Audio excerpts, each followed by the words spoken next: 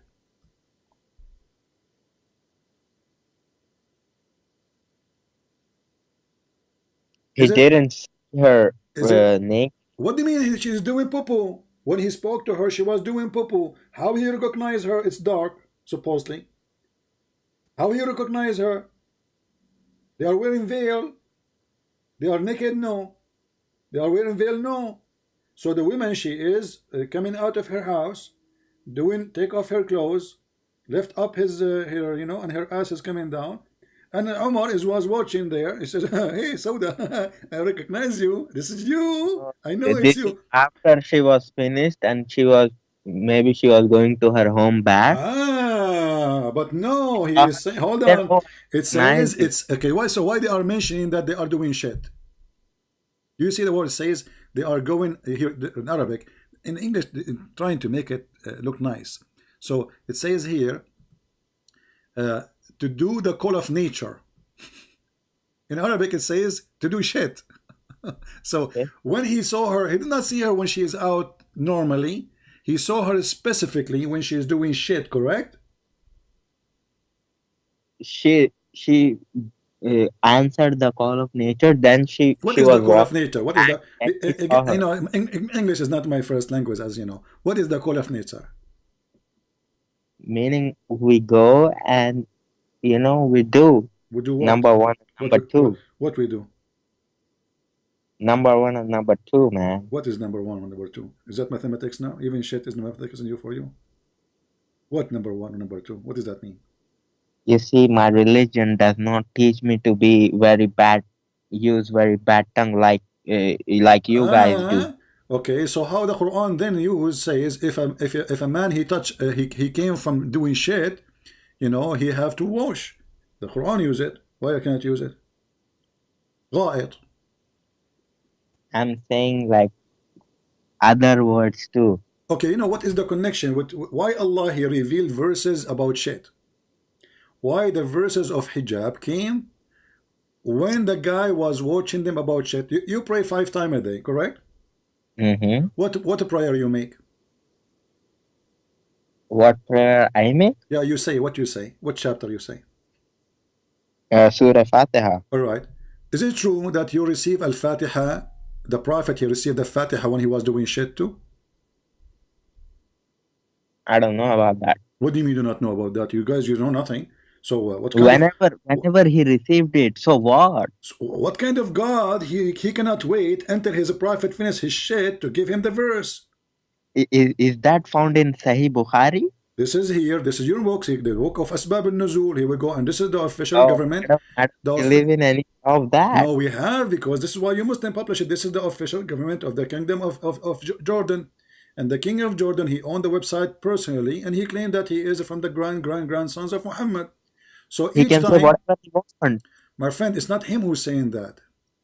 This is not him. This is the book of Tafsir. It says here that whenever the prophet he go out to do poo-poo, whenever he go out to do what? To do poo-poo, he hears someone calling him, says, "Oh, Muhammad." And whenever he heard this, he used to flee. Waraq ibn Nawfal advised him to remain in his place when the caller called him next time. By the way, why Muhammad was running away when he heard the angel saying to him, "Oh, Muhammad"? Maybe he was scared because of the noise. Maybe he's getting emotional. Okay, look, don't make fun, okay? I'm not making fun. I mean, you are doing poo-poo now, Make and fun suddenly of your you are in the cap. middle of the dark. You are in the middle of the dark doing poo-poo peacefully, huh? You know, and then the angel decide now to say to you, "Oh Muhammad, what's wrong with this religion?"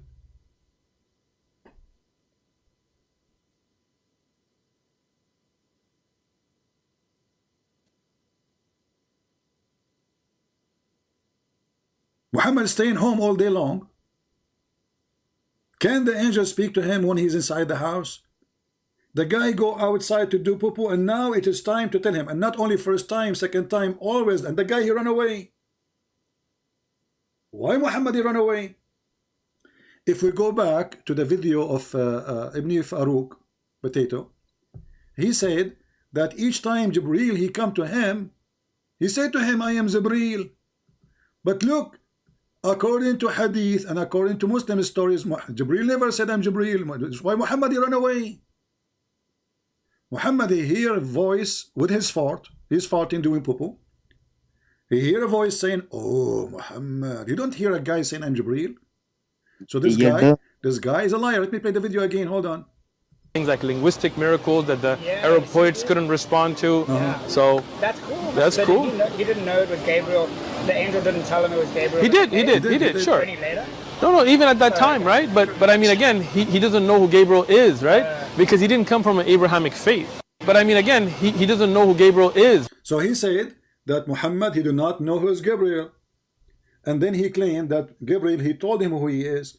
But as you see, when Muhammad always hear voices, see something, he go to Waraq ibn Nawfal. And Waraq ibn Nawfal is the one who tell him this is Gabriel.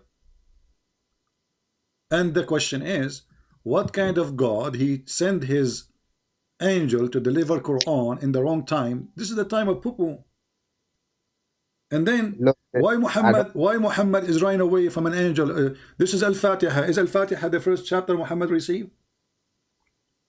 No. Okay, so he heard the angel before many times, correct? Yes. Okay, why he's running away? That's why I cannot believe in that. What do you mean you cannot believe in? This is your books. That's not my book, okay? Whoever published it, that's their own problem. This is their own problem. Okay, well, you know, let us take some other Muslim who can explain to us better than you. Is that okay with you? Because some Muslim, they try to call me. I will try to take one more call. And I want to say thank you. Thank you, love Allah. You love Allah? Yes, before I go, I want to say something. Say something. Please, you know, I don't want you to go to hell, you see. Okay. I watch your videos. I don't want you to go to hell. I want you to be safe. Well, I am saying that's why the Quran says that all the Christians, all the Jews, even those who they are Sabian who worship the stars will go to heaven. That's been abrogated. Oh, so guys, Allah, he abrogated that. He changed his mind. So where it says as abrogated, what kind of religion is religion? So Allah, he promised the Christian, the Jews, even the Sabian who worship the stars, they will go to heaven. And then Allah, he changed his mind later. Why? No, I'm saying you, that's not for you guys, that's for those. Okay, just take a hike. Let us take second Abdul.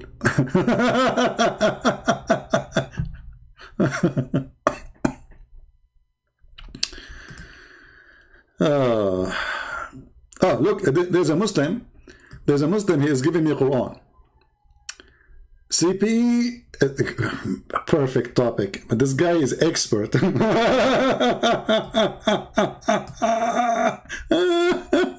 Unbelievable. Look what thing. Look. The nice thing is they say you are shit, and underneath my shit they say La ilaha illallah. I mean, can you find me more amazing people than that dude? You are shit. The line after it, La ilaha illallah. Perfect. So this is my shit, and this is Allah. Wrong time, right place. Let us call this guy.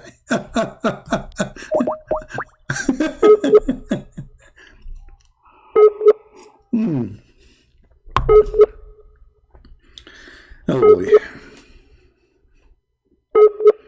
He's not answering. Let us try a different Abdul. Hold on. The poo-poo guy is not his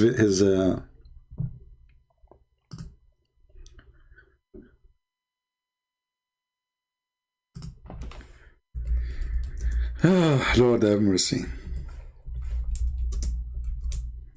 Now those who will download the video, cut it pieces. The video is long. Make a video to laugh at maybe hijab and the, striptease and whatever, like just don't make it one video, long video.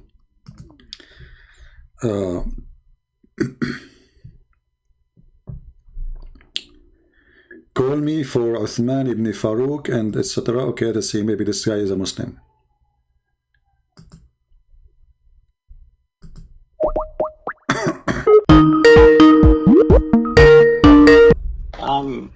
Hello? Can you hear me? Yes, I hear you. So I'm here for that thing that Osman Farooq said. Okay, you are a Muslim, my friend? Yes. All right. What do you want to say about what he said? You just showed his first statements, but the ones that he said afterwards, he meant that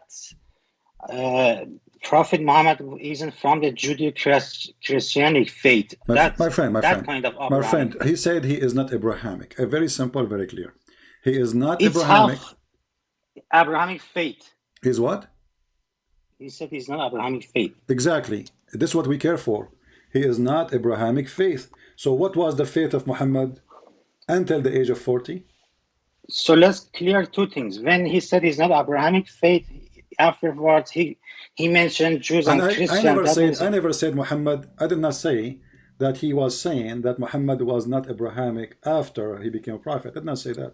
I said until the age of 40, and I repeated many times, until the age of 40, Muhammad, he do not know what Abrahamic faith, and he do not know what the angel Jibreel, correct? No, false. That's what I said, baby. People, my video is there. I just said that. Your video, I'm saying that. You are not showing the rest of the video. The rest of the video, he's saying that he's not from Judeo-Christian master. My friend, you are the one who just said, admit it. You said he is not from Abrahamic faith, correct? No, I didn't say that. No. Okay. Yes. Let us play it again. And call you back. Okay, give me a minute. I will play it and I will call you back. Okay. Let us listen carefully. Am I heard, guys? Listen carefully.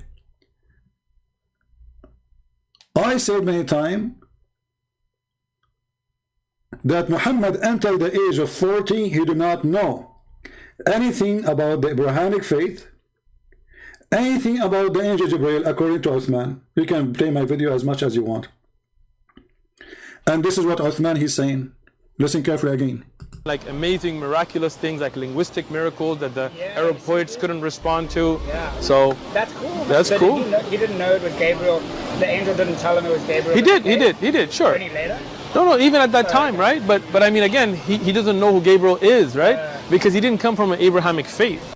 He did not know who Gabriel is. He did not know what Gabriel is because he did not come from Abrahamic faith. Write it down. But I mean, again, he doesn't know who Gabriel is, right? Because he didn't come from an Abrahamic faith. But I mean, again, he doesn't know who Gabriel is, right? Because he didn't come from an Abrahamic faith. The people of Mecca were pagan. See, the people of Mecca, they were pagan. He did not know the Abrahamic faith, and he did not know who is Gabriel. Why? Because he is not from the Abrahamic faith. Let us call this Muslim again.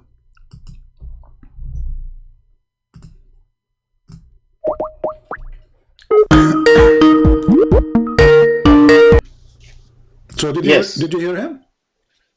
So you should play the rest of it. People of Mecca were pagan, and mostly they were pagans, but some were Muslims. No, my friend, he did not say some of them they were Muslims. He said the people of Quraysh, they are the people of Mecca, they are pagans. He did not say some. He did not say some. Yeah, he did not say he said some. mostly pagan. If you play the rest of it, he said mostly. No, here we go. I mean, yes. Okay, hold on. Let us make it simple. Do Muhammad know his Jibreel? Yes or no? We don't know. He said he don't.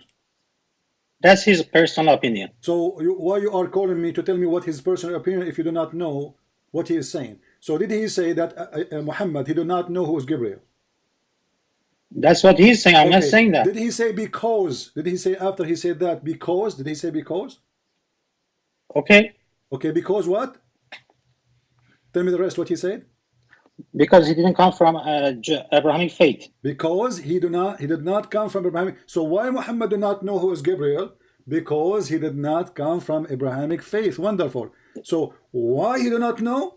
Because he is not from the Abrahamic faith. Otherwise, he Abrahamic faith means Judeo-Christianic faith. He's not from Judeo-Christianic faith. No problem. That's true. That's correct. No problem. So Abrahamic faith, you just said it is Judaism and Christianity. So Islam is a fraud because you just said he did not come. He did not come from Abrahamic faith, and you are the one who describe Abrahamic faith is those who they are Christian and Jews. Otherwise, anyone else no. You are the one who said that. Abrahamic faith divides between Isaac, son of Abraham, and Ishmael, and he's from Ishmael, but the Christian and Jews are from Isaac. My friend, you are the one who said to me, we said what Abrahamic faith you said, it means the Christian and the Jews. Okay, he's not from Christian and Jews, but he's from Ishmael. Okay, if he is not from the Christian and the Jews, what that have to do with not being from Abrahamic faith? He's not Christian and Jews. I'm not getting what you're talking about. He just said he is not from the Abrahamic faith. Okay, that means Christian and Jews. So Abrahamic faith now is only Christian and Jews. The part of Isaac is. Don't tell me part. Don't tell me part. I'm talking to a man, not a kid. So is he from the Abrahamic faith or not? Which part, Isaac or Ishmael? I don't care. Is he from the Abrahamic faith or not? He said no. Said he meant from Judeo-Christianity, not from Ishmael. You don't make things up. He said he is not from Abrahamic faith. If he want to say from a Christian, he will say Christians. If he want to say from the Jews, he will say from the Jews. And if he want to say from Abrahamic, he will say from Abrahamic. Secondly, this is against the Quran, because the Quran says that Abraham was not a Christian, neither was a Jew. He was Hanif. So you are teaching false information about your religion. You do not know what are you talking about, obviously. No, he was teaching the guy according to his own belief, not according to Quran belief. Oh, so are you saying now that Shaykh Uthman, he have a new religion, it's not Islamic? He was teaching the Christian guy his own Bible. No, he was teaching about Muhammad. So what my own Bible? It is his religion. Your Bible has he is speaking Christian. about Muhammad. Don't be a kid. Please speak like a man. He was speaking only about Muhammad. He did not mention the Bible here. He says Muhammad, when Jibril he come to him, he do not know who is Jibril. Why? He said because he was not from the Abrahamic faith. He meant Judeo and Christian, not Ishmael. Look, what does it have to do with Ishmael? Abrahamic faith is Abrahamic faith. No, Abrahamic faith divides between Isaac and Ishmael. No, Abrahamic faith is Abrahamic faith. It doesn't matter who is behind him, who believe in it. Now you are from India and you are claiming that you follow Abrahamic faith. Are you from Isaac? No. Are you from Ishmael? No. I follow the God of Abraham. That makes my religion Abrahamic. The God of Abraham when your prophet never know the God of Abraham. Here we go. Your Shaykh Uthman, may Allah bless him. And give him. He's not my Shaykh. He's Wahhabi. No, he's your top scholar. He's Salafi. He's Wahhabi. No, this guy is better than Ibn Kathir, and from now on, I'm going to support him. I will defend him. Any Muslim will insult him, I will spank him. Don't insult my. You can support him for your show. Yeah, you can I'm supporting him because he is the true guy. He just said Muhammad is not from the Abrahamic faith, so we Christian we should support this guy because this is this is telling us the whole story about Islam. Don't make fun of my Shaykh, my friend. This is my Shaykh. This is my favorite Shaykh. I know he's a Wahhabi Salafi Shaykh. You should accept those extremists. So he's an extremist believer, correct? Yeah, he's either Wahhabi or Salafi. Okay, he's an extremist believer, and he is the extremist of Muslim. They say Muhammad wasn't Abrahamic. How we can make it better than this?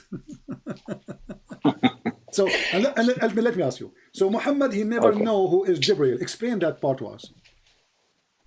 That I'm not here to explain what he is talking about. Ask him. So why you are calling? But the part that he said he's not from Abrahamic faith, he meant Judeo-Christian, not from Ishmael. No. Don't tell me he meant. We got him busted. Now, I'm asking you.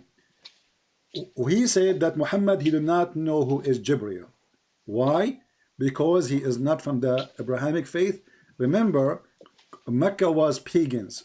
Mecca was pagan. Mostly pagan, not No, all pagan. all of them they were pagan. Don't tell me No, mostly. no. Mostly pagan. Don't- Anyone was mostly pagan, not all pagan. The Quran says that the people of Mecca are mushrikeen. Are you against the Quran? People of Mecca are mush. I have to read the exact word. I'm not sure about. He don't know. Okay. So now he said that Muhammad, he did not know Gabriel. So Muhammad now is 40 years old. He never heard of Gabriel. Why? Because he didn't study Jews and Christian books. He doesn't know about it. Well, this is not the answer. I'm asking you. That's the answer. He doesn't know him because he didn't read the Jews and Christian books. That's why he doesn't know about it. Okay, this is not the question. I'm asking you why he do not know about Gabriel. Because he's not a Jew or Christian. So you are saying, again, I asked you 3 times, guys, be my witness. 3 times he said, if he was a Christian or a Jew, he will know about Gabriel. If he does not, he know nothing about Gabriel, correct? No. Oh, you want to put more words in my mouth. So you just said that. I asked you the question 3 No, times. I asked you the question 3 times. Okay, this is the third time I'm answering.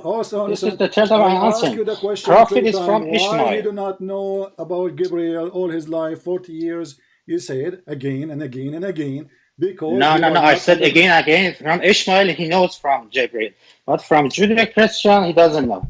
No, he said he did not know who is Gabriel. Remember, he did not say because of Ishmael. That part is not true. This guy accusing Shaykh Uthman to be a liar. He is not saying the truth, so I have to hang up on him. Anyone will insult Shaykh Uthman, I'm warning you. Anyone will say Shaykh Uthman is not saying the truth, I'm warning you. We support this guy. He is the only one who represents Islam. And you are a fraud.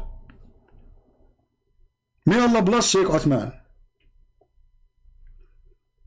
I mean, the guy, he said it clearly. He did not know who is Gabriel. We asked you why. He said because not a Christian, not a Jew. So you just confirm that the ones who knows Gabriel is only the Christians and the Jews. So Muhammad, whatever he learned, he have to learn from the Christians and the Jews. Muhammad got busted. Any other Muslim? But please don't insult Shaykh Uthman. Please. Okay, we have a Muslim here. The real reason you do not like Muslims because of the size of our beard. Look at this guy. Guys, look at this guy. I mean, what I can say. The real reason you don't like Muslims because of the size of our beard. And we go, la. Why do you care if we want Grenada launcher for Christmas? Oh, why do you care if we want grenade launcher for Christmas? This guy is a terrorist. We should report him to the FBI then. His name is Muhammad Abdul. Let us call him then. Let us see if he is brave enough to say what he is saying in the chat.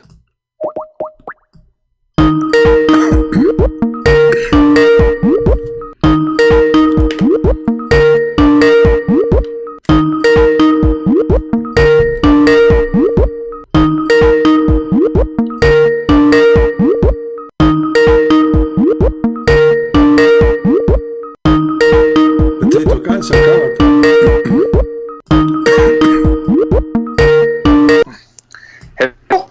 So you want to launch a grenade on the Christmas, on the Christians?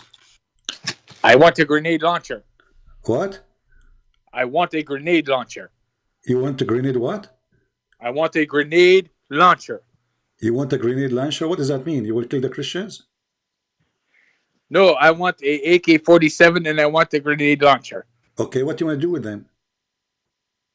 I want to shoot them in the air while going, whoop! You want to shoot them in the, you want to shoot them in the air? Yes. But you said in the Christmas. Yeah. So now you're afraid to say they want to shoot the Christians? No, I just want to shoot them in the air. You want to shoot that way when I shoot the target practice, I can hit target perfect. Ah, so now you changed your rules. Suddenly you became a person want to shoot in the air only. Christian Prince, Christian Prince, I tell you, the real reason you don't like us Muslims is because of the size of our beard. You don't have a beard? I have a very long beard. Okay, my beard is magnificent. Okay, show us your beard.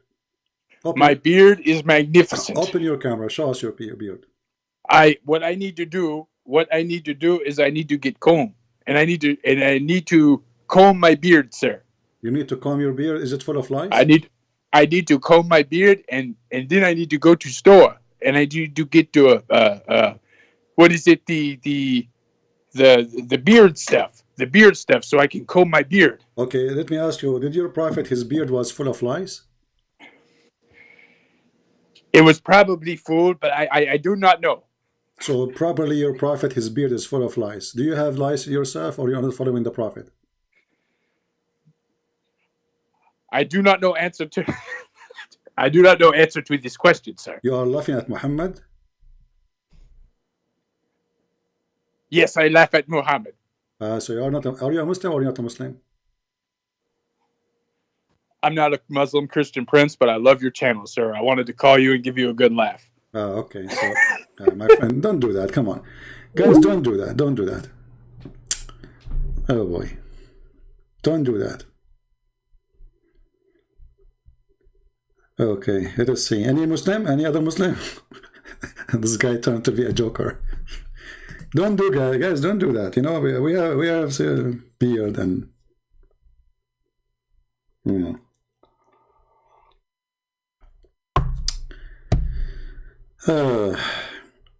And your camera was open. You are in the video now. Yeah. Anyway, but as you see, guys, those videos are priceless. I think it's time to take a commercial break. Shall we? Commercial break. Your kindly support. Okay. Commercial break. Hello, Habibis. If you would like to support Christian Prince, please go to Patreon and show your support. www.patreon.com/Christian Prince. We thank you all for your kindly support and enjoy the video. All right, guys, today we have a great news, in case you do not know. Abu Din, okay, we will call Abu Din. Okay, go on. We have my book, Deception of Allah, translated in Chinese. All right, it's for free. You will find the link in my Patreon. You can go and download. And we have 6 in Allah in Russian for free too. So today we have 2 books published for free. And again, we appreciate those who are doing translation. I'm so happy to have my books translated to Chinese finally. And soon we will have, I hope, a 6 in Allah in Chinese too, and we will publish it. So thank you, Lord. Thank you for those who do help us in the translation. Let us see Mr. Abu Din. Abu Din. Well, my friend, he have to text me so I can call him. I don't see any text in Skype from Abu Din. How I'm going to find him? I don't see anyone. His name is Abu Din. Text me in Skype. None. Abu Din, what is your Skype, my friend, so I can find you? Yeah, don't forget, if you are a person speak Chinese, please do your job. It is in you who can help us now to spread the translation of the Deception of Allah in Chinese language. And as you see, it's for free. And I'm not giving for free because I'm rich. I'm not. But it's more important for us from making money. But all of us need money. All of us, no exception. But for me, it's way more important to make almost 2 billion Chinese read my book from making $1. Otherwise, if I want to say it from everyone, if I sell the book for $1 only, I will become a millionaire. So, for the sake of the Lord, we are giving it for free so that Chinese can be saved from this ugly garbage cult. Same for 6 in Allah in Russian. So now anyone who speaks Russian from all the countries who speak Russian, like Ukraine, Russia, all those, you know, all Soviet Union, they can read my books for free. And we have the Deception of Allah and Quran and Science already.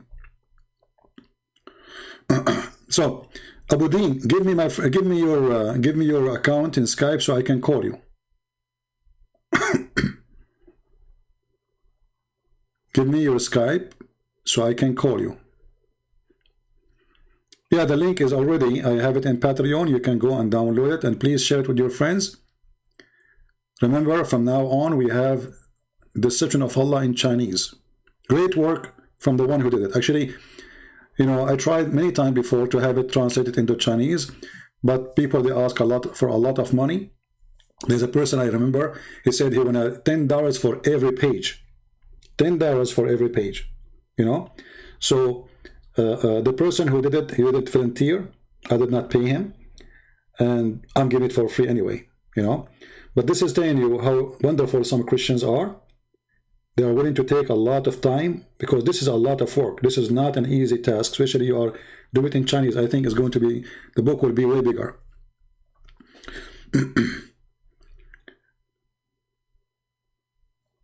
Call my Skype number is here. What my Skype number? Give me your Skype ID, Abu Din.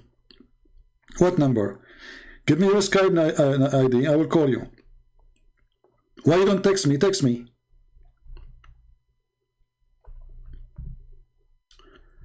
Yeah, I think maybe he's a kid. He's just making things up. As you see, we are really happy to see those Muslims exposing their stupid religion.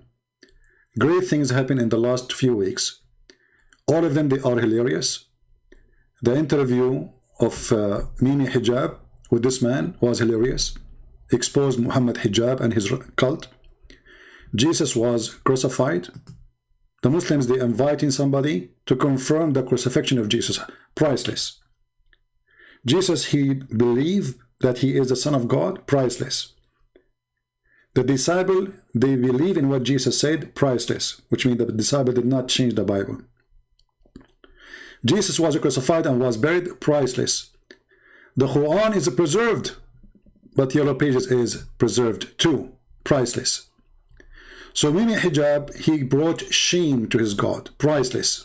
Then you just refuse to admit it's a mistake. You think either it can be reconciled in some way, or that there's something we just don't understand about it, or, you know, we have, and in the Quran it's mentioned, if this book was from other than God, they would have found in it many contradictions. If a book is without contradictions, that has no bearing on whether it comes from God or not. I've had phone books that are inerrant, but I certainly don't think God gave them.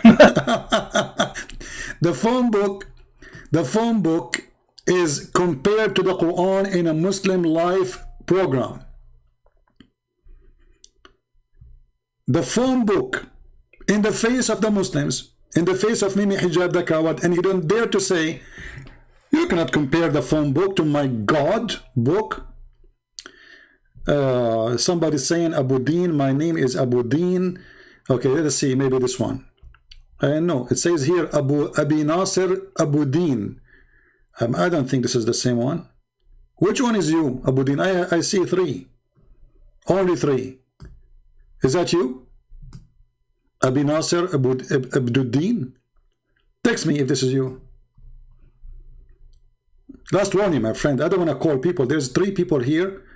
I'm not going to call people in their houses, you know, harassing them. I don't know who's you. So text me and tell me this is me, and I will call you right away. Abu Din. Even your name is stupid.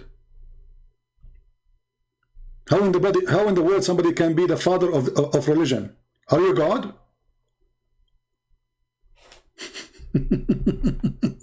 Stupid. Abu Din. Okay.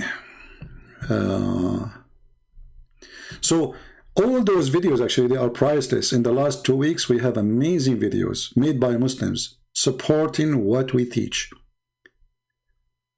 This year was really good. Like this one. There's holes in the narrative. Priceless. New. This is from the time of the Sahaba. This is not a joke, brothers and sisters. The issue of ahruf and qira'at caused confusion to somebody whom the Prophet ﷺ said, if you want to listen to the Quran directly, listen to Ubay. Ubay is not some even average Sahabi. He is the Qari of the Quran.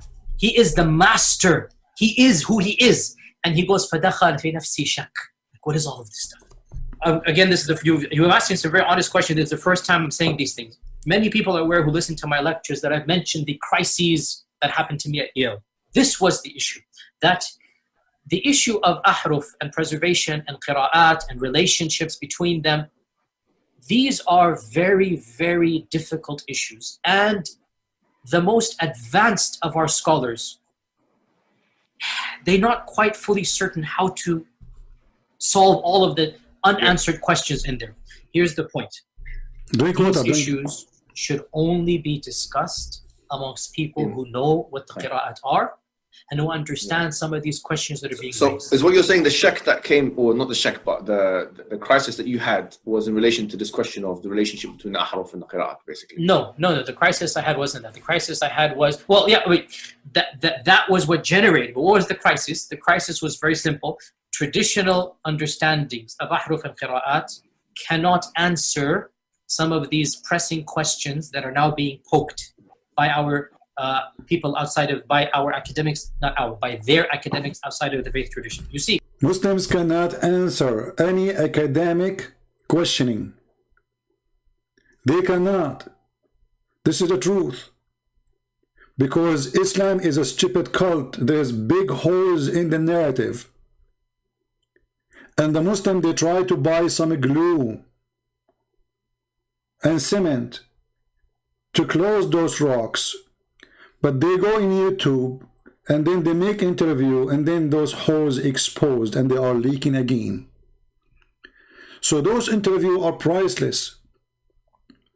This religion is proven to be stupid by the followers before the non-followers. If you ask yourself what this guy is talking about, he's talking about that Allah, he sent Muhammad 7 Quran. Have you ever heard of a prophet? He cannot. He's saying that my people cannot handle it if it is one Quran. Isn't the Muslim, they say that the Quran is a perfect language of Allah? It's a perfect language of Allah. To the point, the Quran cannot explain itself. You know what I mean? Imagine I have to write the book, The Deception of Allah, 7 times. Because first time I wrote it, people did not understand. So it looks stupid. So then I decide, okay, I'm going to write it second time. Still it was stupid. Then I decide to make it third time. So I had to write 7 books about my book.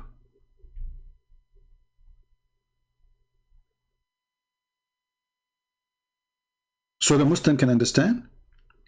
And after having 7 books, we hear this. Still the Muslim can't understand.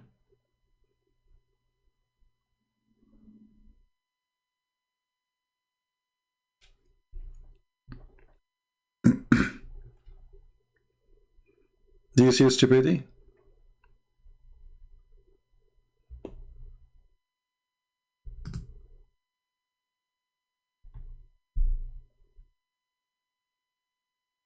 Do you see it?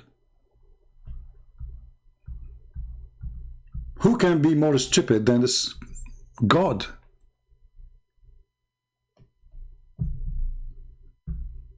And those who are asking me to call this guy Abu Din, he did not text me. This guy is a fraud. He's fake. In a Muslim environment, there's always some respect that we have for the Quran. We should. In a Muslim environment, we'll press a little bit and then we'll say, okay, khalas, sami'na wa ata'na. And that's great, alhamdulillah. We press a little bit and then we stop and we say we hear it and we obey, which means we don't understand, but we hear it and we obey. When you go to academia, they don't have that red line. And they're going to just, you know, the famous story of the emperor with no clothes. They're going to just point out, no, that doesn't make any sense. Well, that's not true, and this and that. And they'll bring issues, which I'm not going to mention explicitly, that you know are true because they're in your own books. They're not inventing anything new. They'll bring you riwayat and they'll bring you athar, and then you add to that very well-known issues of, I don't even want to be explicit. And then you bring on top of that makhtutat, and then. And it's very clear to you and to every single very advanced student and specialist that the standard narrative has holes in it. That's what I'm going to say. The standard narrative does not answer some very pressing questions. These are now well known within the Western Academy, that they're bringing forth issues. Their level of now knowledge is leaps and bounds above what it used to be, 100 years ago. What is happening in the last few years is not me anymore. It's the Western academics. These problems are now becoming mainstream. And by and large, our ulama in the Eastern world are not aware, by and large, of what's going on in the Western side of things. And they're not answering those questions in a manner that it needs to be answered. Then Muhammad Hijab has him on again. Look at this guy. This guy is like a goat who jumped in the, by the way, I never thought that he is in the video. I don't know. I'm playing just a video. I searched for whole the narrative. I saw this goat in front of me. And then Muhammad Hijab, he bring them again. They don't want to hear the truth. This is a Muslim convert. He's a stupid. You do not know what they are talking about. Like, what the heck? You made me believe in a stupid religion? So he's upset. You brought him, Muhammad Hijab. He brought him again and again and again and again. What the heck? And this has to be probably the most damaging podcast, I think. What the heck? This is the most damaging podcast. What do you think about this one? The nipples of Mimi Hijab. What do you think? This one is not damaging. Look, Mimi Hijab, he shaved his chest a night before he go to the embassy. He took off his shirt so all the Muslim girls will praise Allah for the shaved chest. Is that damaging too? You know what? Imagine if Zakir Naik, he go in the front of the Chinese embassy and he take his t-shirt too. I want all the Muslims in YouTube, all of you tomorrow, go in the front of the American, not only Chinese, I mean all embassies, man. The Israeli embassies. Support Hamas. The government of England, Her Majesty the Queen, the Prime Minister, he ordered to ban, and anyone who support Hamas will face at least 10 years of jail. So where is the brave warrior? The t-shirt topless take off jihad. Is that a form of jihad? You want to go to fight? Come and fight Mimi Hijab. He just show his nipples. What a potato coward. The embassy in front of you, son of Muta. If you are a man, touch the door. You don't even dare to touch the door. You are making a hero show in YouTube, exposing yourself topless, and you claim to be a Muslim. So if this is what Islam is about, why the rest of Muslims there, they are not taking off their top? You don't have a, you did not shave your chest like Mimi Hijab? So Muslims are so upset. As you see, we show them what this guy, he said, suddenly the Muslim, he will tell us what he meant. He meant later, what meant later? He said Muhammad is not from the Abrahamic faith, as simple as that. He said Muhammad, he did not know who is Jibreel. And then the one who called me, in order to fix it, he make it more blind. He said, because he is not from the Judaism and Christianity. That's wonderful. That's mean Abrahamic faith is only the Christian and the Jews. And I asked him the question 3 times. 3 times. And he repeat again and again. Because Muhammad was not from the Christian and Judaism faith. So Abrahamic belief is only Christians and Jews. Anyone else attach himself to Abraham is a fraud. Muhammad, he never heard about Abrahamic faith. And that is a priceless thing, because look what happened now. The Arab, the Mushrikeen, they worship Allah. They worship who? Allah. Okay. So, if Muhammad, he did not know, and he was not from the Abrahamic faith, and he was worshipping a God, his name is Allah, because all the Arab of Quraysh worship Allah. Look what happened. Obviously, Allah is not the God of Abraham. Do you understand what I'm saying?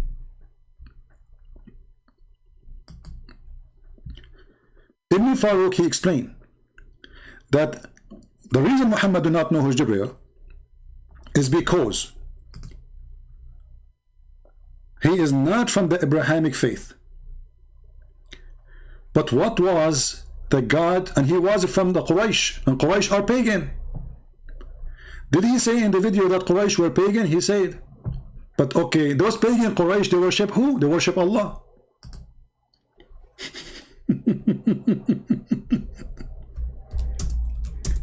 Let me find you this video so we can laugh more.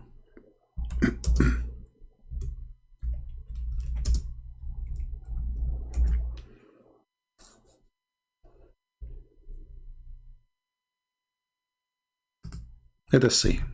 Give me a second.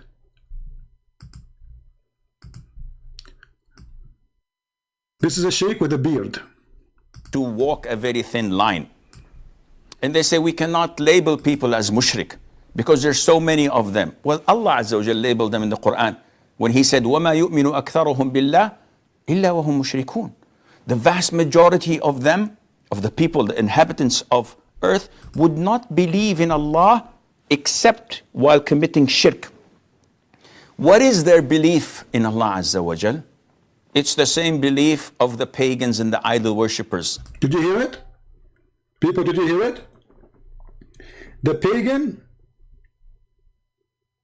and the Muslims, they have the same belief. And he is talking about the pagan and the Muslims, and those are supposed to be the bad Muslims. But they are Muslims, they worship the same God. They worship Allah. The pagan, when the Muslims they say pagan, they are speaking about people who worship Allah. Was Abraham a pagan? Worship Allah? He's not.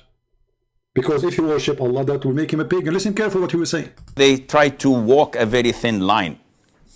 And they say we cannot label people as mushrik because there's so many of them. Well, Allah Azza wa Jalla labeled them in the Quran when He said, وَمَا يُؤْمِنُ أَكْثَرُهُمْ بِاللَّهِ إِلَّا وَهُمْ مُشْرِكُونَ.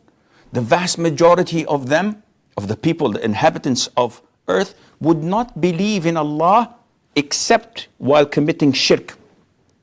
What is their belief in Allah Azza wa Jal? Tell me. It's the same belief of the pagans and the idol worshippers. See? Are you serious? Yes. Yeah.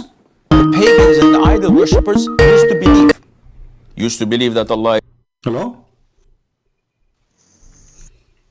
Hello? Hello. Yes, my friend, you're live on air. Hi, yes, my friend. How are you? I'm fine. What do you want to say to us? What should I say? Are you a Muslim? I just want to say you, why do you believe in the faith of Christianity? What? Why do you believe in Christianity faith? Why I believe in Christianity faith? Because Christianity faith is the only one who will save me.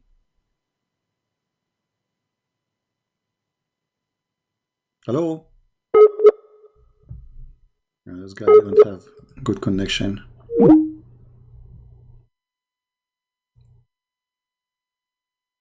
All right.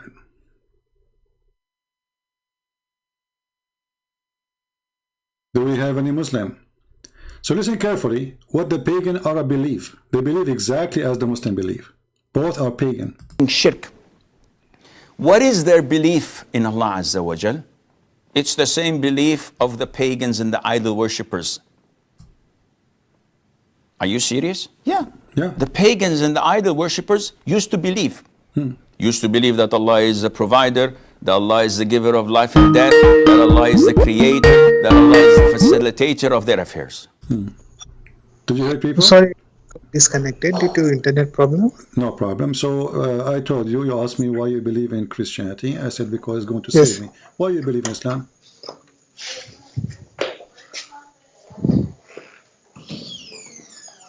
My friend, I don't have time for silence. Hello? You want to talk or what? Yeah, I'm talking to you. So why you believe in Islam Yes. yourself? Why you believe in Islam? I believe in Islam because I believe in one God. You believe in one God. Okay, what if there are two gods? What is like one God mean? What That if, cannot be true. What if there's like there's 10 gods? What, you will not believe in them? Hello? You know what's wrong? Are you going to spend the day saying hello? You know, Hello? my internet is bad. Okay, I'm asking you. You said you believe in one God. What if there's 10 gods? You will believe in them or not? Hello? Okay, I mean that's useless. I'm not going to spend the day hello. Hello, it's me. You're looking for. So listen carefully. What this guy is saying? He's saying the truth. Muslims are pagan and pagan are Muslims. Both they worship the same God. Both they believe Allah is the provider. Shaykh Uthman, may Allah bless him and give him more versions, he said, remember, people of Mecca, they are pagan.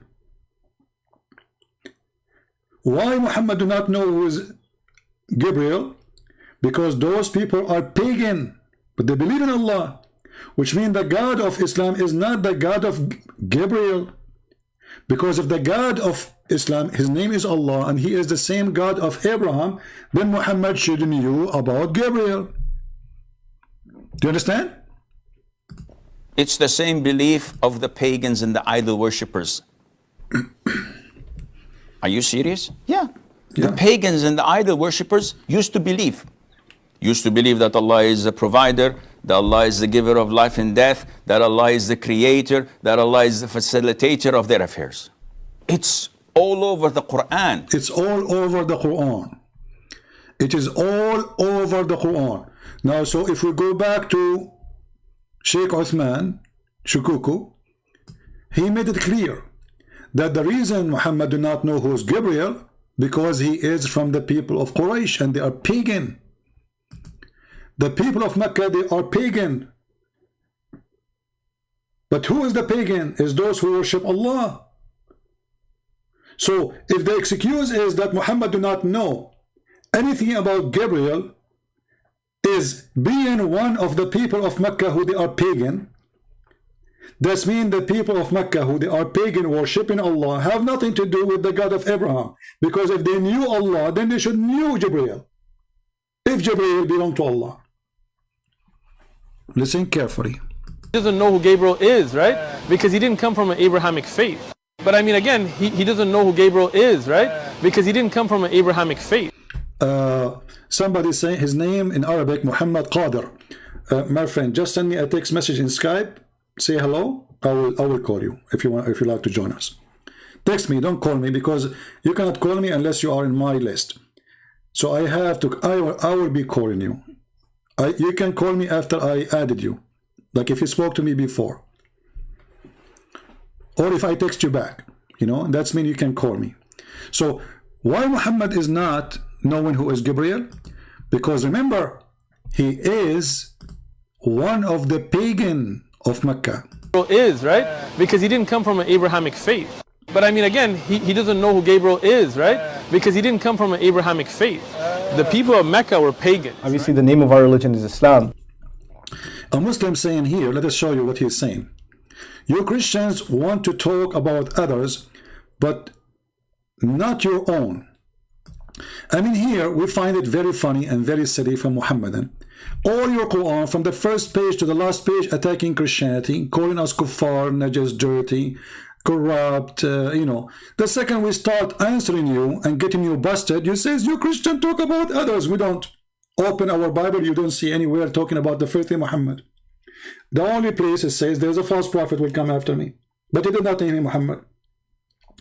So because you are desperate, because you cannot refute us, because we are sharing the truth about the cult of Muhammad, you come with such an excuse. You Christians want to talk about others, but not your own. Evilness, you know, you're a hypocrite, full of shit. Abrahamic religion are satanic, evil, who use to steal from others.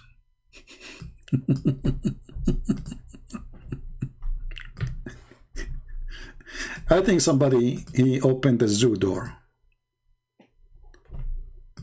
All right. Go back to the zoo. So Muhammad was not Abrahamic. He never knew who is the true God is. Therefore, he do not know Gabriel because he was one of Quraysh. And Quraysh are pagan. And they have the exact same belief as the Muslims today. There's nothing new. The Arab pagans are the Muslims. They believe Allah is God. They believe He's the provider. They believe that He is everything for them. Tolerant person, advocating of tolerance, being okay with all strands of the society. There's so many of them. Well, Allah Azza wa Jalla labeled them in the Quran when He said, وَمَا يُؤْمِنُ أَكْثَرُهُمْ بِاللَّهِ إِلَّا وَهُمْ مُشْرِكُونَ.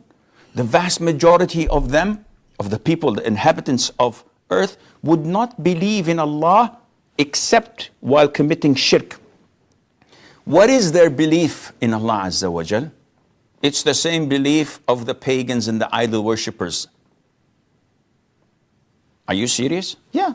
The pagans and the idol worshippers used to believe. Do you hear it? Used to believe that Allah is the provider, that Allah is the giver of life and death, that Allah is the creator, that Allah is the facilitator of their affairs. It's all over the Quran. If you read, this is Islam. The pagan and the Muslims, they have one God. Did you hear the truth? It is all over the Quran. The pagan of Mecca, they believe Allah is the creator. The pagan of Mecca, they believe Allah is the provider. Muhammad did not know who is Gabriel. As Uthman, he said, may Allah bless his tail and make it grow longer. He was not Abrahamic. And he did not know. This is why he did not know Gabriel. He never heard of Gabriel before. Never ever heard. That means the God of the pagan Arab of Mecca never heard of Gabriel. So the God they worship, they call him Allah, have nothing to do with Gabriel. Did you see the conclusion, guys? You see how beautiful it is? How many people here they speak Chinese? If you speak Chinese, give me one. If you speak Russian, give me one. If you speak Chinese, we have a news for you. Please tell your friends. We have our book in Chinese already, Deception of Allah, for free.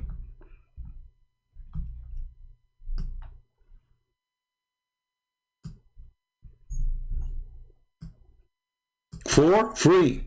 So if you are a person, and please, even if you're not Chinese, share the link with everybody in Twitter, in Facebook, because even if you are not a Chinese, when you share it, somebody will stop by. And this is what you should do actually. You should copy some of the text of the book or the name of the book, or use Google Translation, The Deception of Allah, and post the title next to the link.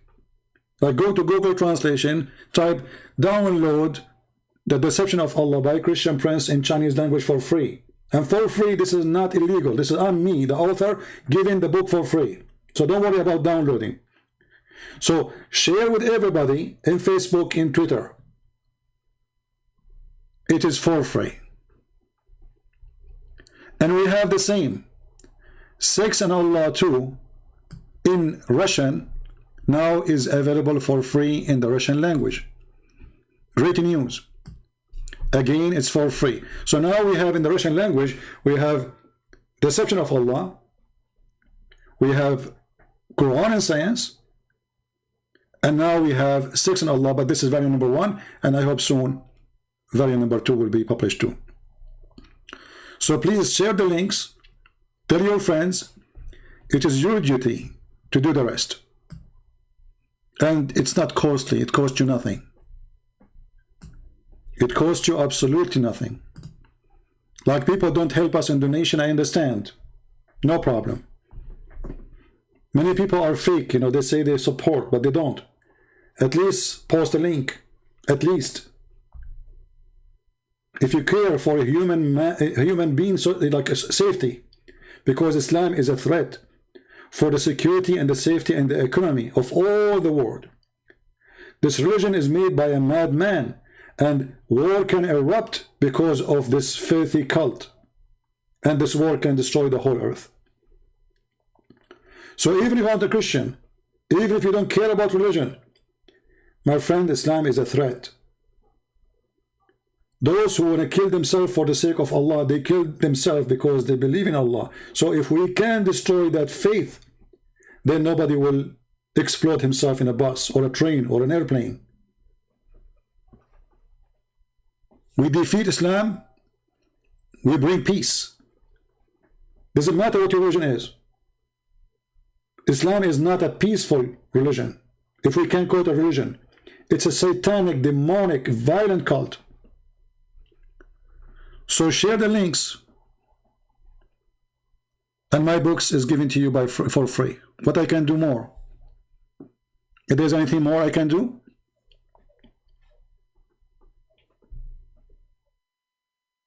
let me know. And now I'm looking for somebody who can translate my book into Korean.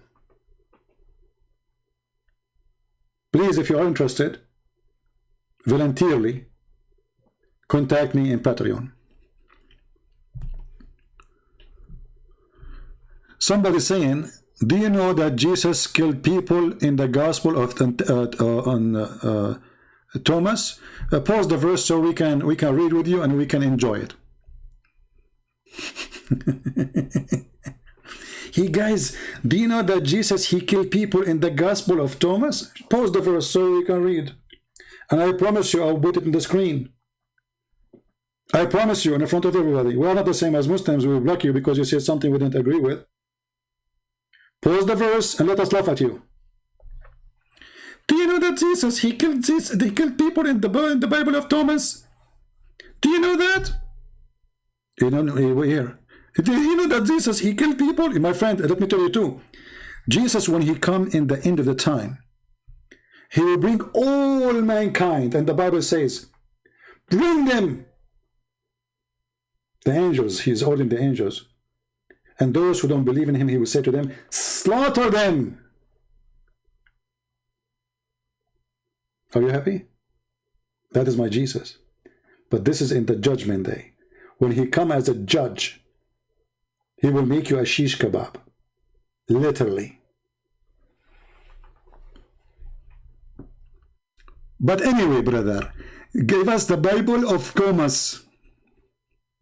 The guy, he changed the topic in the speed of light. He don't want to talk about it no more. He talk about Christmas now. Just to show you the stupidity. How can you say that Islam is a pagan while Christmas were stolen holiday from the pagan? Brothers, sisters, you stupid idiot.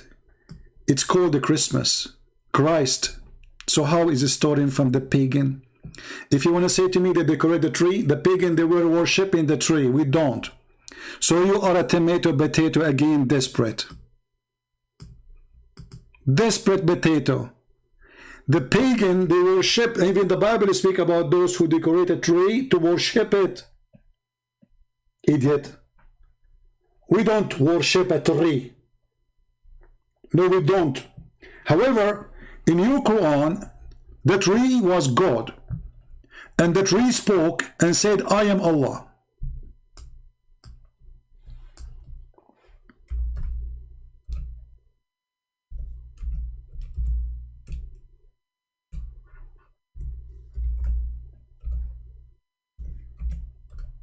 Is that true?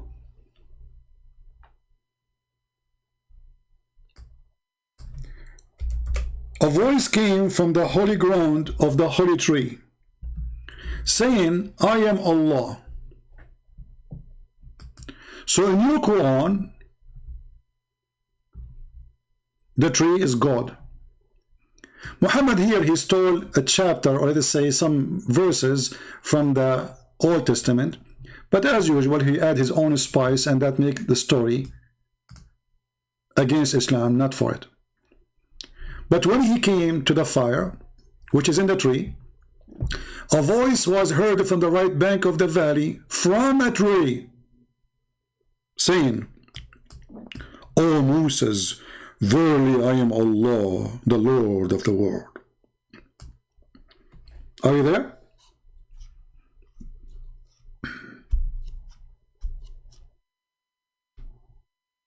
Are you there, Abdul? And by the way, I encourage all the Christians to celebrate Christmas, for this is a Christ name we celebrate. Those who say to you Christmas is not from Christianity, is not from the Bible, this is true. But we are celebrating Christ. Every day is a Christmas for us.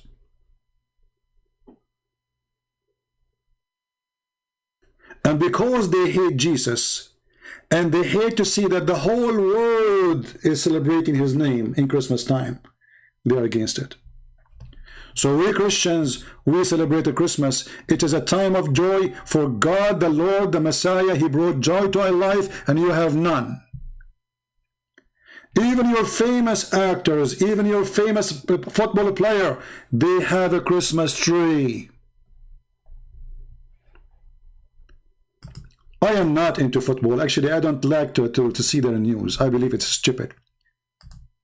But when the Muslims, they go mad, because Muhammad Salah,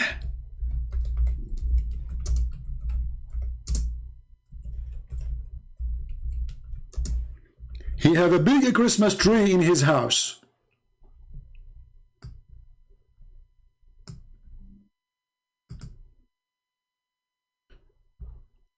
He have what? Not only have a big Christmas tree, he dressed with his wife and his children as Santa Claus.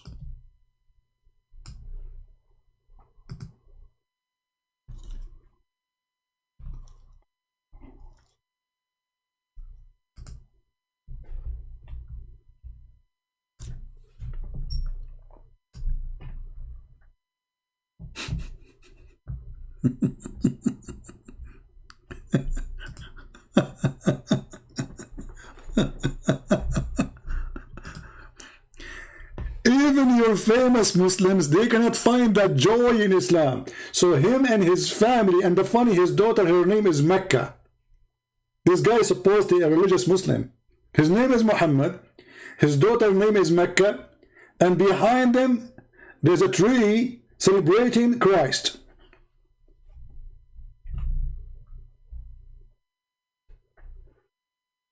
What say you?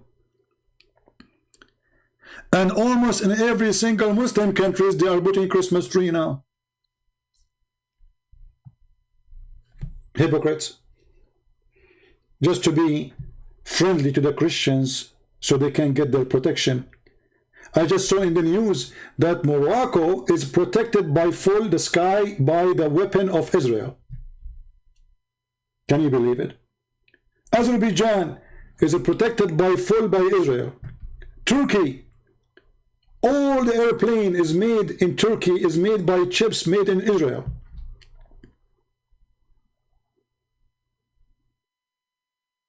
Emirat, they are buying weapons from Israel and they are signing defense agreement. Saudi Arabia, I mean, you name it. So they go in the street, say death to Israel, but their leaders, they kiss the shoes of the Jews. Not our topic, but just to answer the Abdul, the idiot. My friends, Christ, he brings joy to all mankind around the world. Even in China, those who aren't Christians, they celebrate Christmas. You see what Jesus do? Is it amazing? He brings joy to every heart of every child, even Muslim children. And the reason the Muslims, they are so upset from the from Christmas, because they see how the Christmas exposed something extremely ugly in Islam. There's no joy in this religion. Islam is a religion of penis, vagina, breastfeeding, sex. with the Christ for the first time a human being is enjoying being a human being with a clear heart.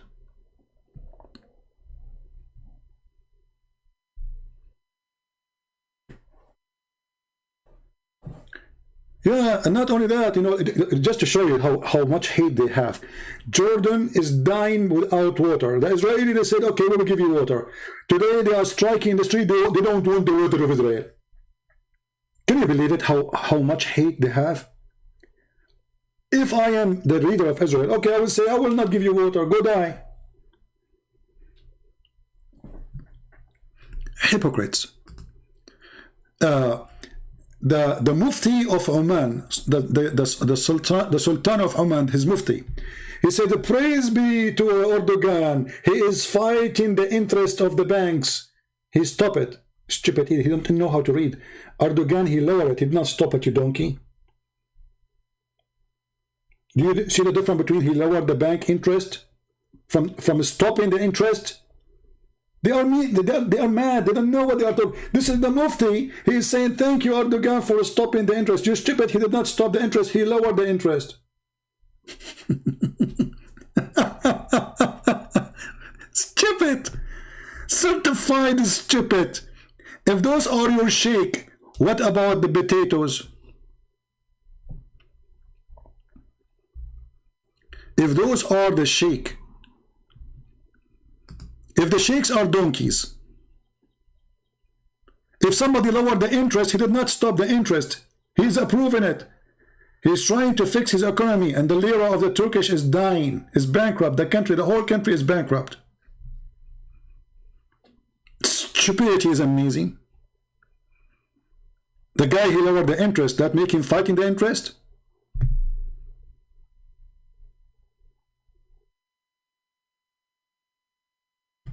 So Christmas is coming, and Christmas always brings a great joy to our life.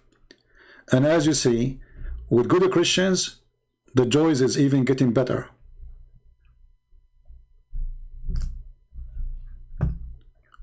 I am so happy to see my book translated in Chinese.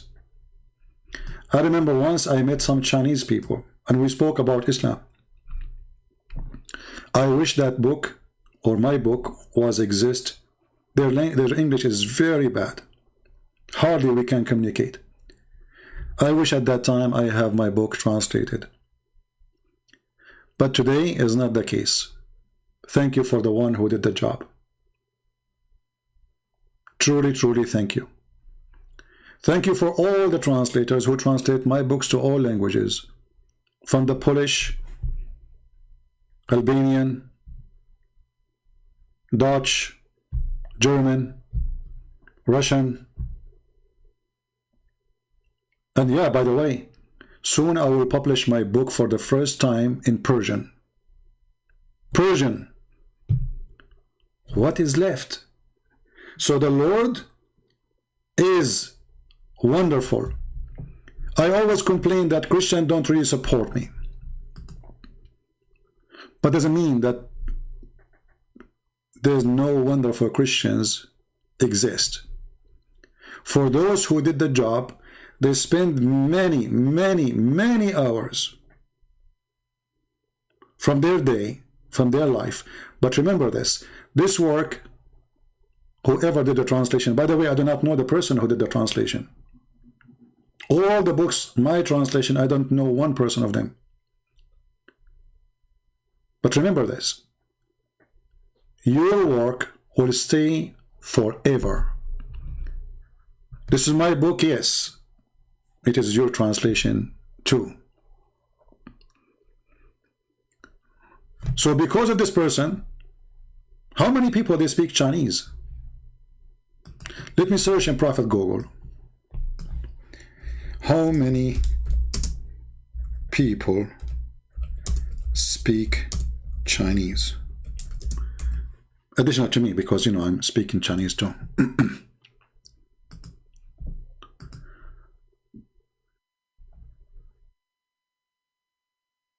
It says here, I don't know if this number is correct, but I think it's more. I think they are talking about only about people who live in China.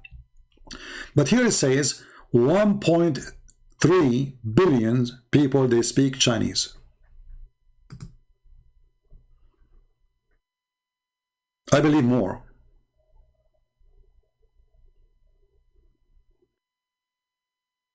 So because of this person who did the Chinese translation, there's 1.3 billion at least.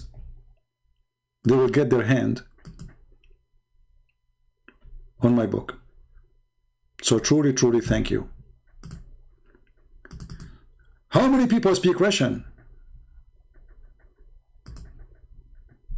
Let us see.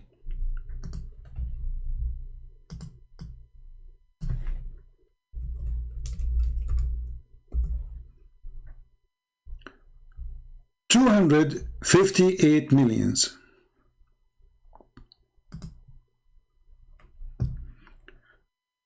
So the ones who did the Russian translation, they gave their work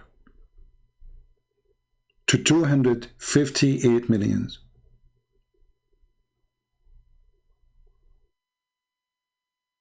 Isn't it amazing? There's other languages, they are small, but they are important too. Like Albanian, or maybe Polish, Croatian. But having their translation is a blessing, because they are nations too. I hope we will have soon somebody will help us to translate to Greek language, Greece, so people of Greece can read it. I hope soon we will have translation to all languages of the world, even though we are covering a huge part of it. And we will give our books for free.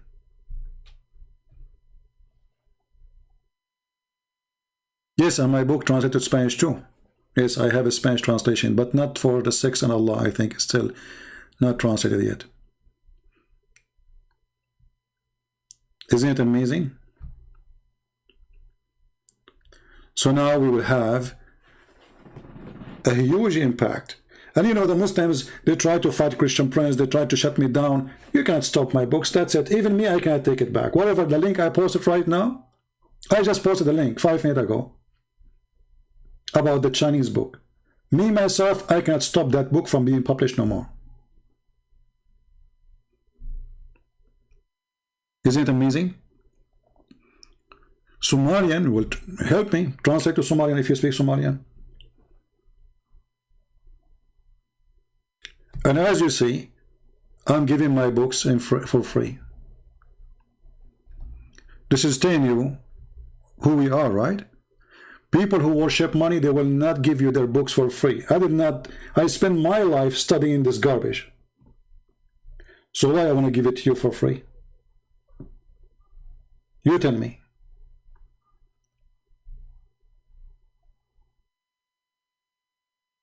Maybe I don't need money.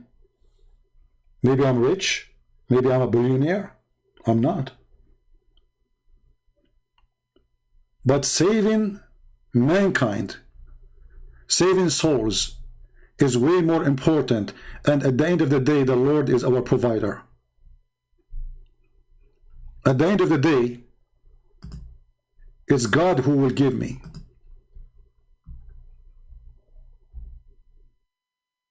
I have no worry. So again, I want to say thank you. Maybe I should make just a special video to thank those people. I know they don't care for people appreciating their work. I mean, me saying thank you, because that will not change anything that they spend a lot of time. Thank you is not really a payment.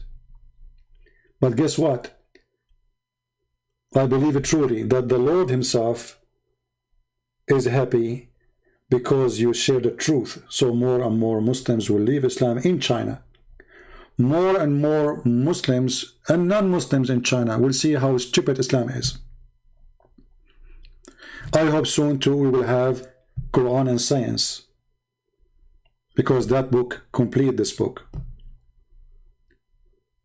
So it is really a beautiful day for me. I'm so proud of all of you, those who help us in the translation. I pray that the Lord will reward you.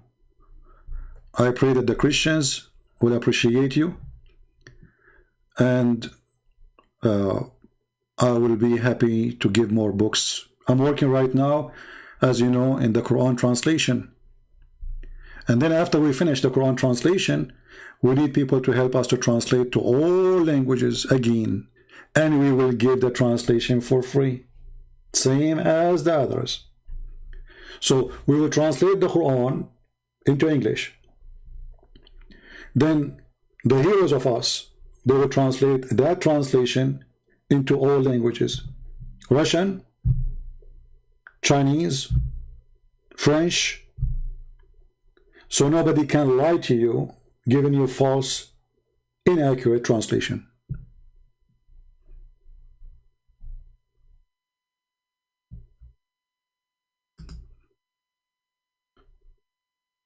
And I believe actually I need to take some time off so I can finish reading the translation, because going live, it is really take a lot of your energy. Maybe some of you might say, okay, he stayed alive with us for a few hours, but this religion make me feel disgusted. I need some time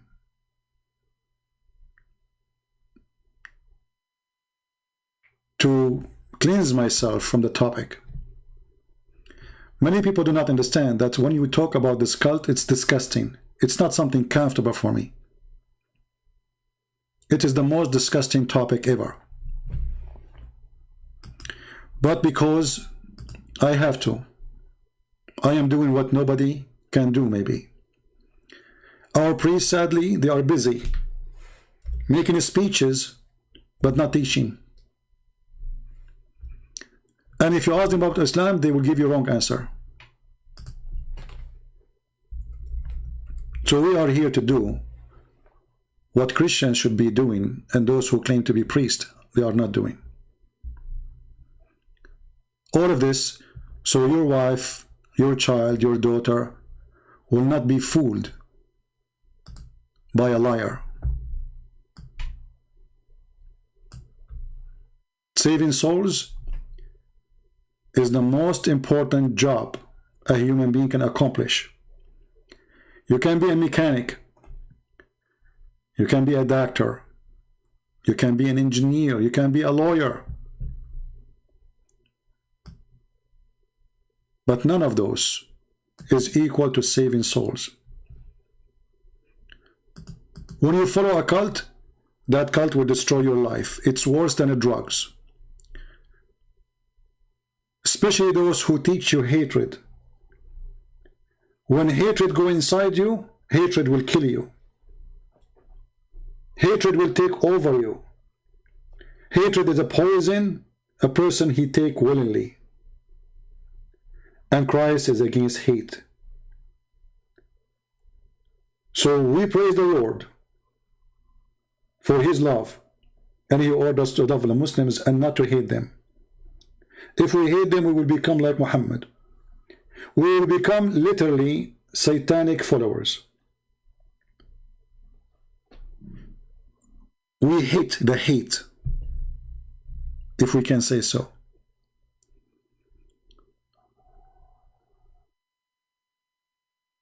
One of you asked me, he sent me a message, says, so we keep saying love the Muslims, does that mean we cannot fight terrorists? I did not say that. A terrorist, he will make him shish kebab. We will not give him a hug. We will make him hummus. We will send him a free shipping and hand it into Allah. You have the right to defend your life, your family, your town, your country. When Jesus says love your enemy, loving enemy is about showing them that they are stupid following the wrong God. It's not about hugs. It's not about kisses. Loving the enemy is love to save them from the devil Muhammad.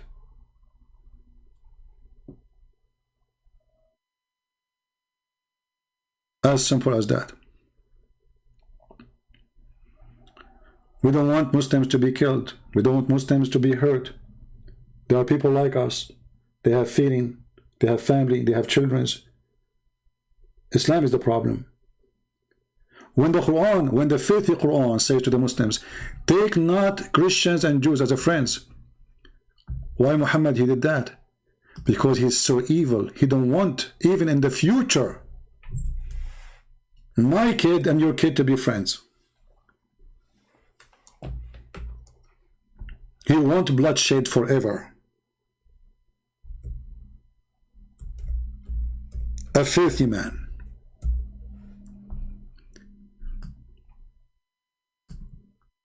Muhammad the Satan, he knew that the second that us and the Muslims will become friends, Islam is dead.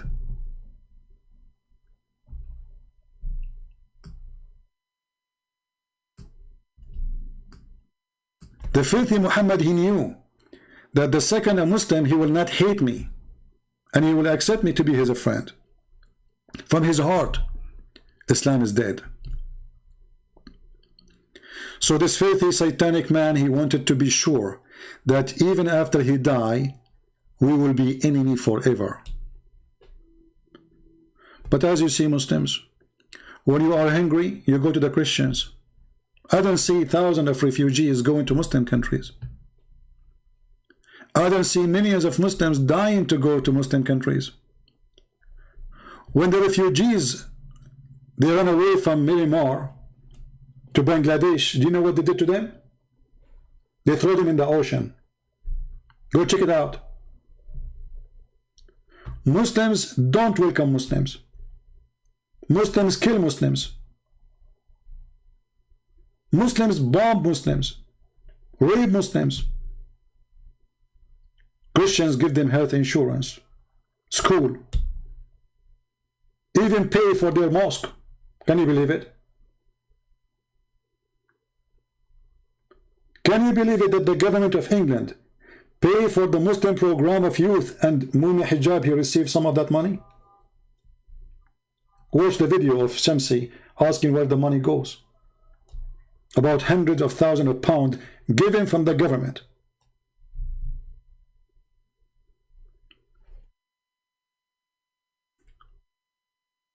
So we are victorious. They cannot answer us. And more Muslims will leave the garbage of Muhammad.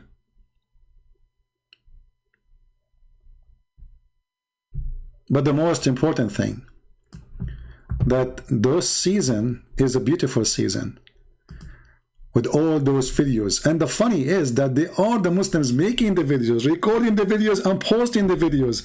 Isn't this is wonderful? Isn't this amazing? To see that example, Shaykh Farooq, may Allah bless him, going to the park, recording a video and posting it online, and in that video he confessed that Muhammad was not Abrahamic and he did not know who is Gabriel. Isn't it wonderful? It's a wonderful season. It's a wonderful time. Poets couldn't respond to, so that's cool. That's so cool. He didn't know it was Gabriel. The angel didn't tell him it was Gabriel. He did, sure. Any later? No, even at that time, right? But here, by the way, here you see how Uthman, he's a stupid liar. I mean, did you just yourself? People will ask you, show why? I ask Christians when somebody says something, show me the reference. Like now, he said, Gabriel, he told him, I am Gabriel from the beginning. Show us where. Put him in the corner. But I mean, again, he doesn't know who Gabriel is, right? Because he didn't come from an Abrahamic faith. But I mean, again, he doesn't know who Gabriel is, right? Because he didn't come from an Abrahamic faith. But I mean, again, he doesn't know who Gabriel is, right? Because he didn't come from an Abrahamic faith. That's exactly the truth. Muhammad had nothing to do with the Abrahamic faith. Muhammad is a fraud.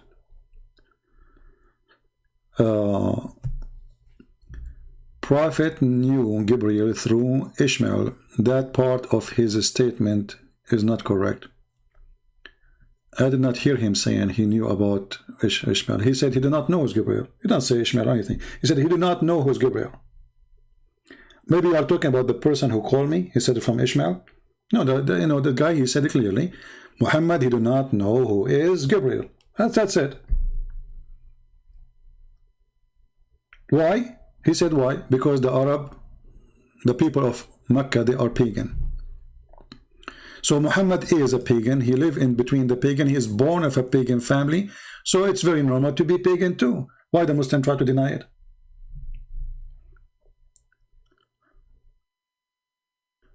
What happened to the Abdul?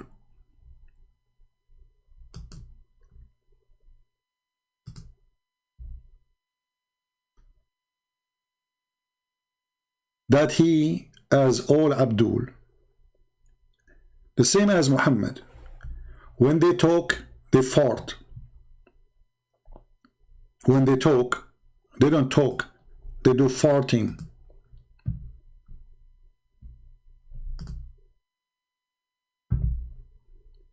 I don't see Muslims talking really. I see Muslims farting when they try to defend their religion.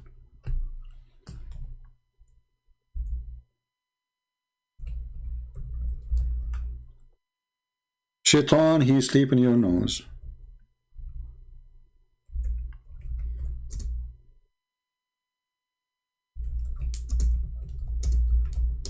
Piss in your ears.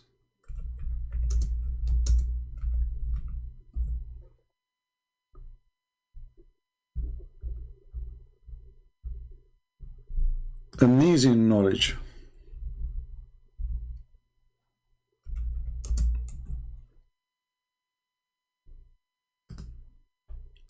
I'm searching for the video about shade, sitting in shade. I get makeup videos.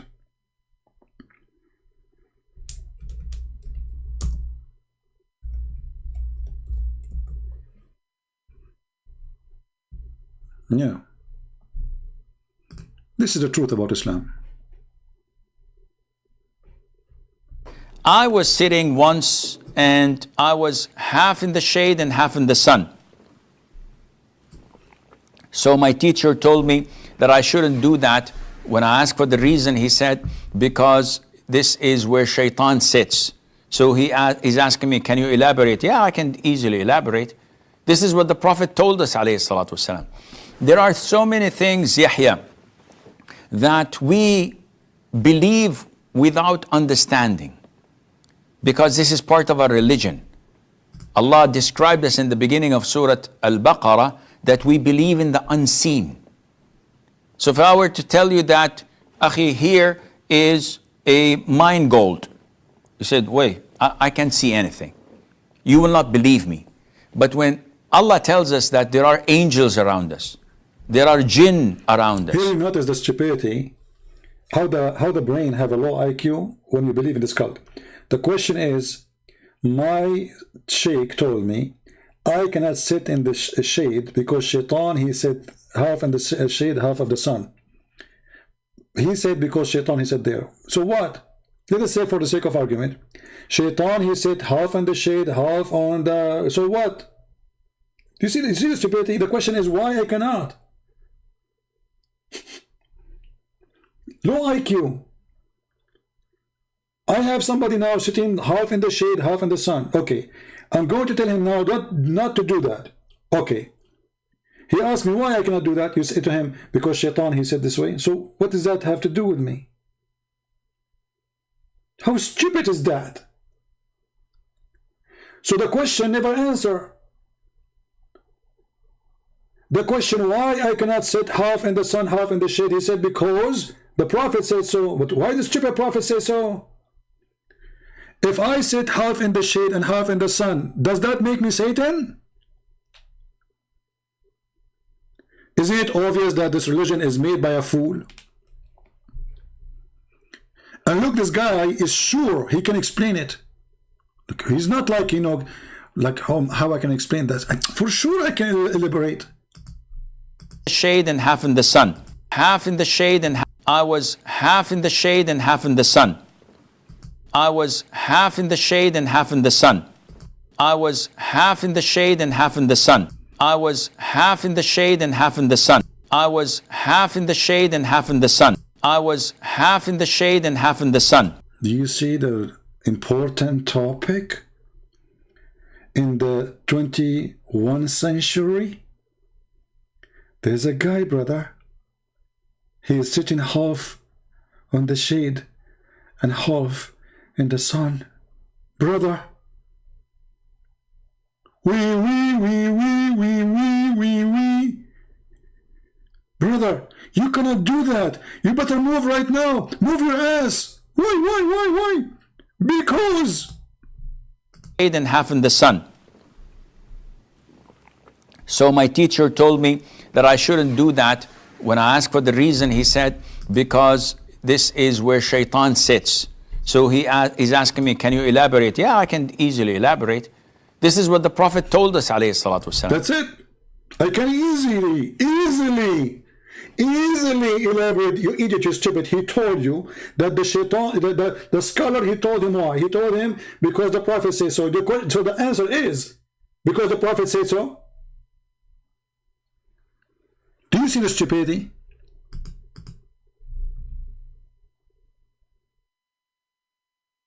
Hey Muslims, is your Prophet under the influence of hashish?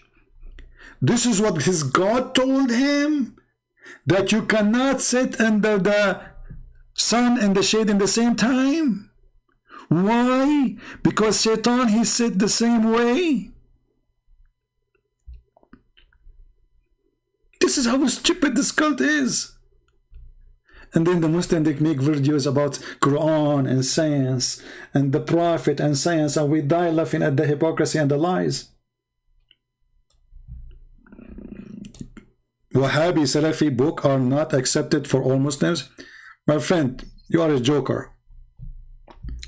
Wahhabi Salafi books are not accepted. Do you accept the Quran?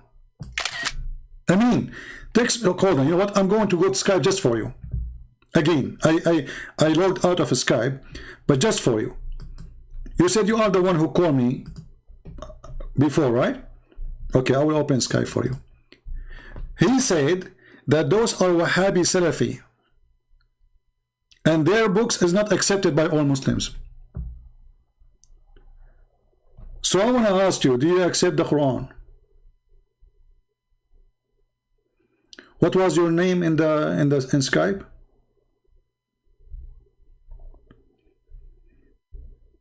I think Armin. Okay, here we go. Let me call you.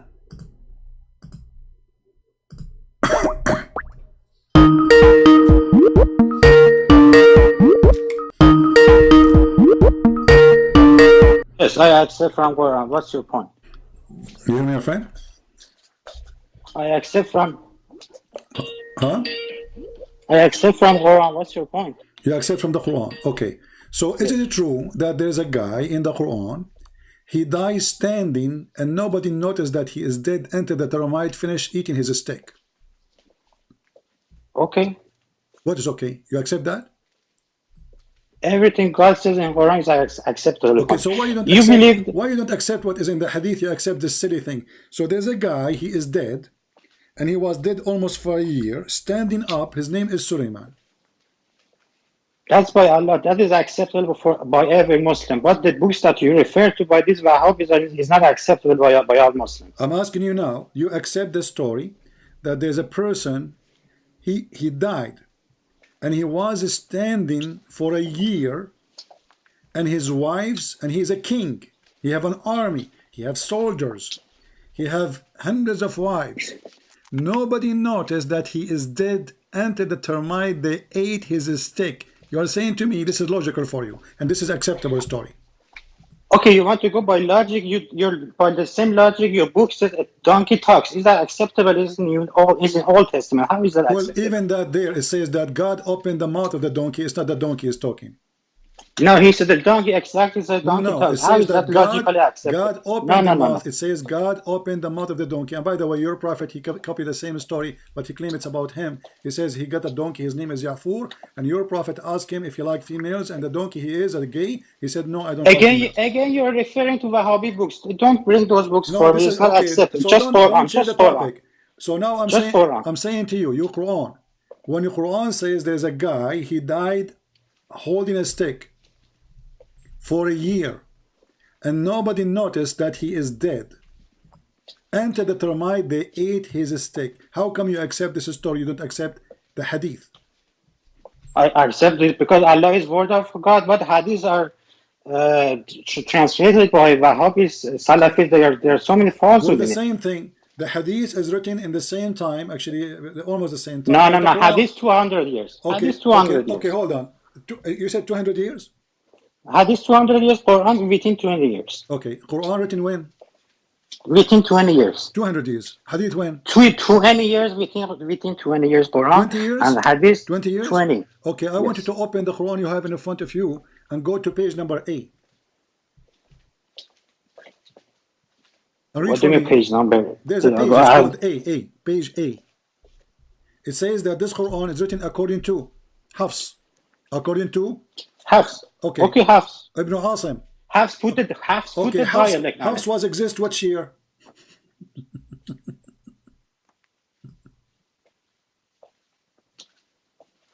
What? I haven't checked his. Okay, search Google right now. Okay, let's hold on a second. Remember, you said that the hadith written 200 years, this is why you don't accept it, right? Yeah. Okay. So, if Hafs came close to the time, we should not accept the Quran. You said the Quran written 20 years after. Hafs put the dialect on it. That's not something important. What do you mean not important? Uthman canonized. Hafs came 100 years after Muhammad, and he is the one who gave you. He gave the dialect, not the Quran. Uthman canonized it. Actually, he came 200 years after. Let me get the numbers correct. Hold on. Okay. Okay. That's not important because just she put the day of dialect on it. But Uthman canonized the book within 20 years. That's what important is. What do you mean the book of Uthman? Do you have the book of Uthman? Uthman canonized it and then it was spread by. You don't have a book of Uthman. You have the recitation of Hafs. Recitation, yes, the dialect. Okay, so you don't have a book. How we can trust a guy who is reciting from recitation, from recitation, from recitation? Because everyone, it is accepted by all Muslims. No one is objecting that. It's not accepted. That's not true. This is why there's many recitation. As an example, when you recite the chapter of Al-Fatiha, there is Al-Fatiha says Ahdina as-surat al-mustaqim. Do you know what surat mean? Way. Surat. Way of right way. Chapter of Al-Fatiha. Okay, so right way. A straight path. Yeah. In the recitation of Warsh, it is a dhurat, which means fort. Lead us to the straight fort. So my Twitter is. So which one of them? Which one? Okay, don't tell me about your Twitter now. Which one is the correct one? Guide us to the straight fort, or guide us to the straight surat, which no Muslim knows what it means. Everybody gives his own meaning. King Mahdi Jesus is my Twitter, and the answer to your question is Hafs is the correct like Varsh is not, and the reason is that the mathematical protection works with the Hafs dialect, not with the Varsh dialect. Oh, there's mathematics protection. There's mathematical, yes. Okay, it's in the website of. Explain to us how the mathematic protection appear for you. The number of verses 6233 is divided by 19, and so many other things is dividable by that. Verse what? The verse what? The verse what? The verse what? The verses of Quran are 6236 verses are in the Quran, and it's divisible by 19. These are one of the miracles, and you can find it in Masjid Hussan Appendix 1. Hold on. This miracle of number 19 is made by who? It was recently gathered. It was recently discovered. No, but discovered by who? God, that's not important. What's your it's point? Important. It's made by a guy. His name is Rashad Khalifa, and the Muslim they killed him because in order to do it, he have to take verses from the Quran. So you just admitted that the Quran you have today is a fraud because the guy he was killed by the Muslims. He was in Arizona. Because he is the one. He is the one who come.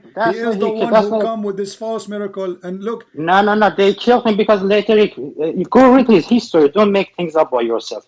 He made himself a new prophet according to the very numbers, and that's why they So you are saying to me you took the miracle from a Dajjal. What Dajjal? Dajjal, because is he a prophet or not? You said he claimed to be a prophet. He set up by himself. So that's not related so the to one anything. who come to you, so Allah inspire him to discover the Quran to prove that he is a prophet, right?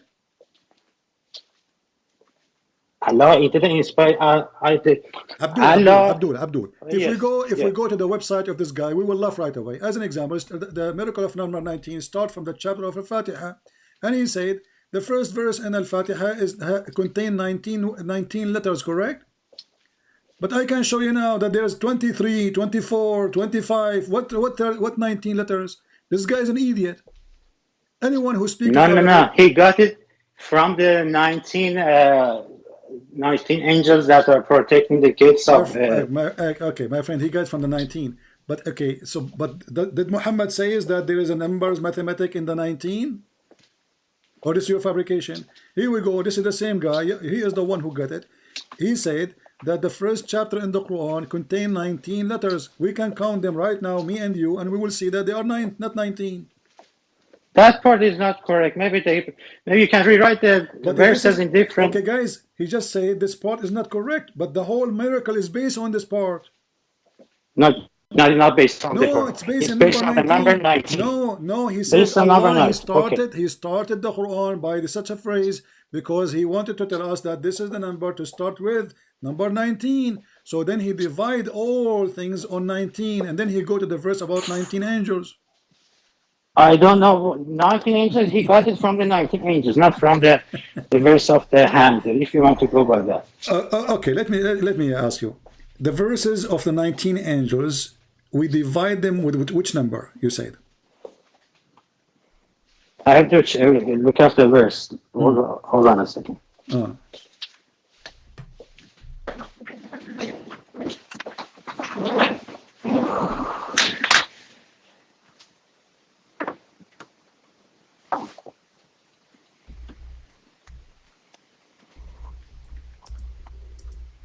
I'll try to find you his article about 19. So we can put it in the screen and people laugh.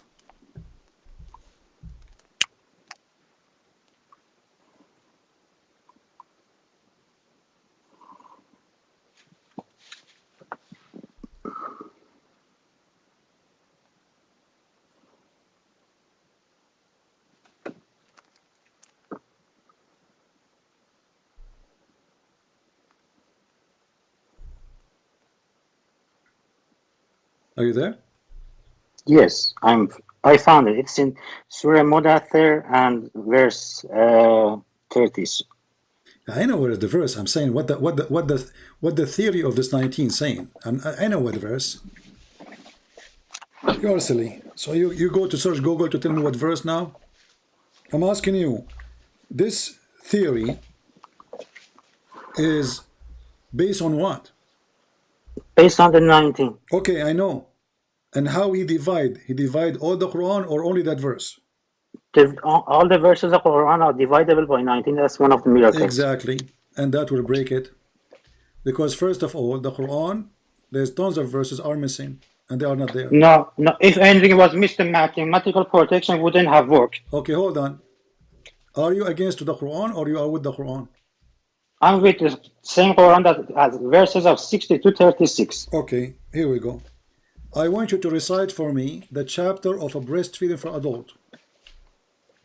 That's you want to bring again the hadiths made by Salafis and Sunnis. We are done with this. Okay, hold topic. on. Don't bring. I want you to bring me the verses which Allah He caused you to be forgotten. Chapter 2, verse 106.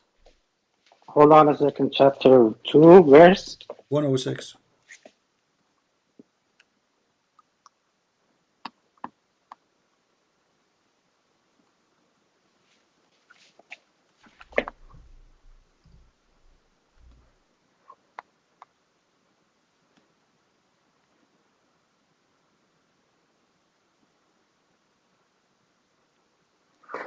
Cause to be forgotten is not being practicable, not being forgotten literally. You're taking it as literally. Okay. It's not literally. It just get lost, not literally. So Allah will cause you forget it, but not literally, guys. It's not literally. Allah will make something similar, not literally. Allah will send you something like it, not literally. But number 19 is literally. Where do those people come from?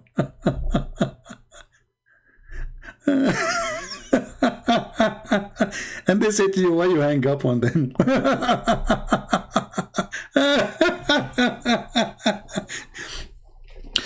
all the garbage of 19 is a fraud. You know, there is a video of what his name?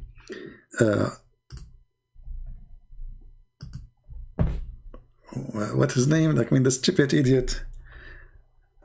Ali. Yeah, Shabir Ali. Hold on. That's just to take you there.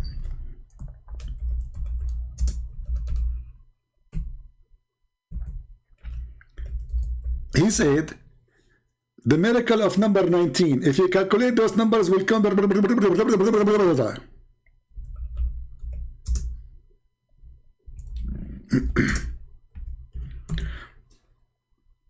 Let us see. Try not to laugh.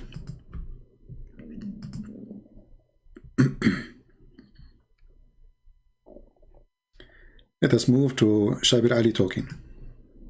Coincidence, and a lot of times that is exactly what it is, just a simple coincidence. But what we know from probability theory is that yes, things may happen, fall into place by coincidence, but to have a series of such coincidences is actually very rare. Let's say, for example, I flip a coin. Now it's either heads or tails coming up, right? And the chance of it being heads is 1/2 or 50%, because there is one chance out of two possibilities. It's either heads or tails, and I'm looking for that one possibility out of the two. Now, to get heads twice in a row is actually 1/2 times 1/2, which is 1/4. Okay. In other words, 1 out of 4, because if you flip it 2 times, there are 4 different outcomes which are possible, and you need heads each time. So you need actually one. You need one possibility out of the 4 that could occur, meaning both are heads. And if you do it 3 times in a row, all of this to answer about the Quran, flip coins. How many times we flip the Quran? Are we going to flip the Quran now? So what is the miracle of the 19? Tell us. It's behind the Quran. And it is God's mind who put the Quran to be the way it is. It's not by human invention. It's not by a human invention. Did you hear it? But the Muslims, they agree that Allah himself, he caused them to forget Quran. The Muslims agree that the goat ate the Quran. The Muslims agree that there's a chapter of a breastfeeding and chapter of stoning to death, at least, are missing. But Allah, he put the Quran a certain way. But if you notice that all the chapter of the Quran today is written, or let us say they are organized, according not to Allah, according to the Muslims. So how those numbers work? Tell us more.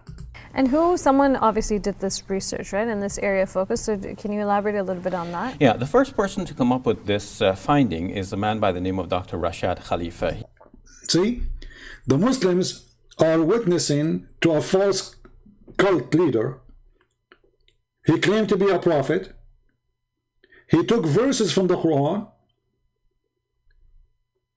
and he calculated everything wrong. Actually, if we go right now, and you will see there's fatwas from all Islamic countries saying the Quran miracle number 19 is a fraud. How this guy accepted? Because they are desperate. Let me find you some of the fatwas. And I can debunk them whole easy. Because all the calculation is wrong, is false.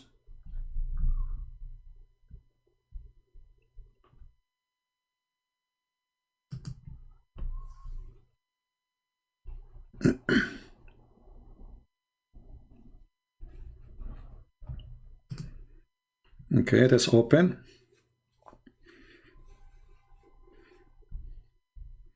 They're trying to open this website, it's not working. Let us see different website.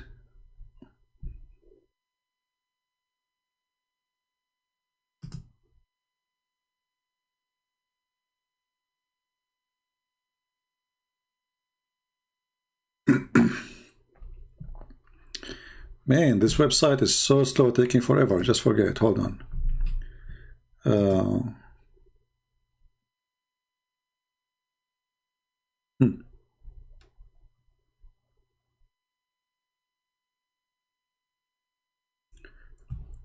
This is a Muslim article. Look what the title is. The problem about 19 that is requires solution. So you read the article, and they will show you that they are giving false counting for the numbers. This is the Muslims. This is not us. This is not the Muslim, not the Christians saying this is cannot be. You know, this is obviously there's a problem with this. This is a fraud. Let us show you a different article. I want to show you a fatwa. Hold on. Fatwa, which is made by Islamic scholars.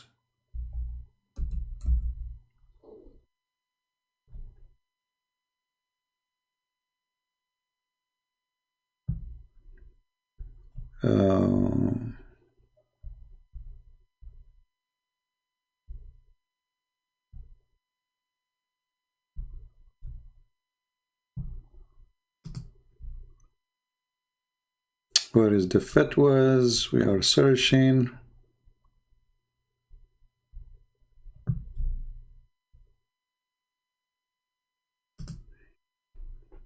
Let us see.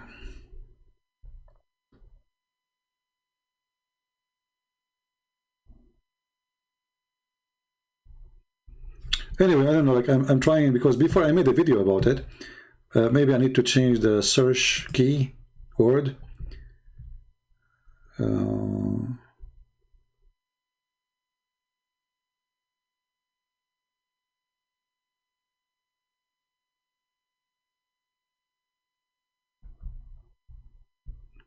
It's a very silly, you know, claim anyway. But all of it is based on false numbers.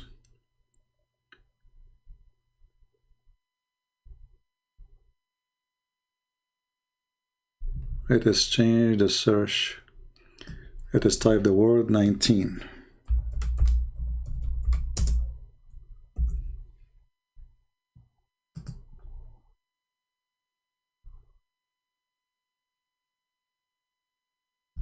Okay.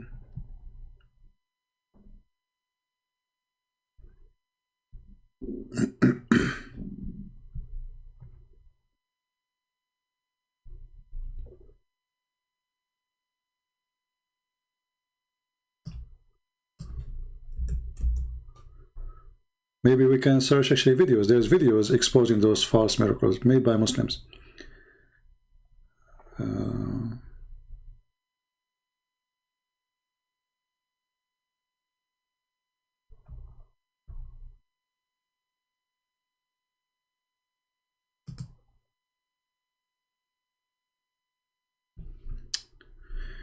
Here we go, another Muslim website.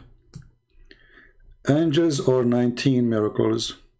Surah 77. So I mean, they are giving you their reasons that this is false. This is the Muslims. They're giving you tons of reason to believe that this is a false claim.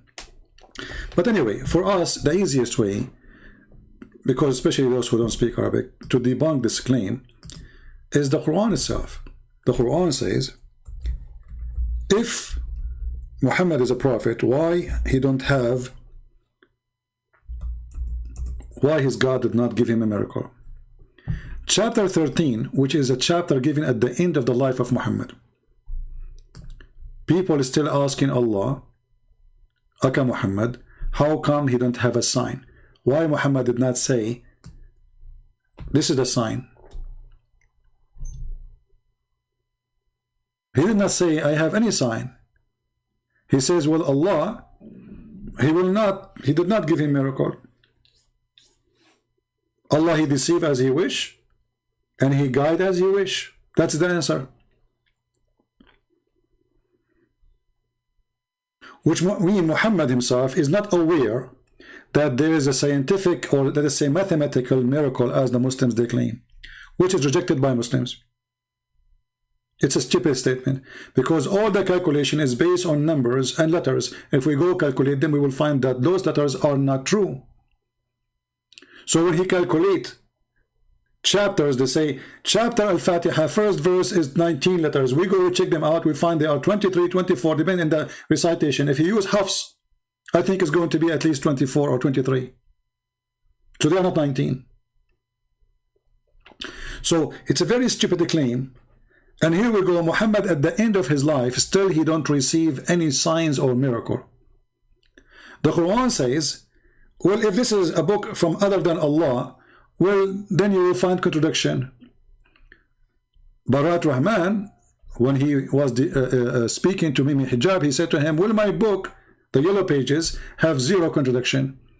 It's very silly to say that this is from God. Same time, let us say for the sake of argument, I make a book now, I can divide number 19 on it. Does that make me God? That is a very stupid argument. But even that is a false.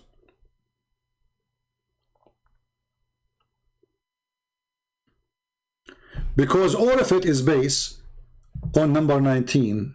And number 19 is not really accurate in the counting they do.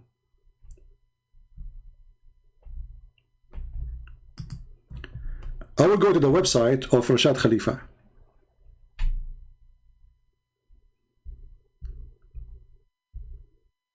Let us see.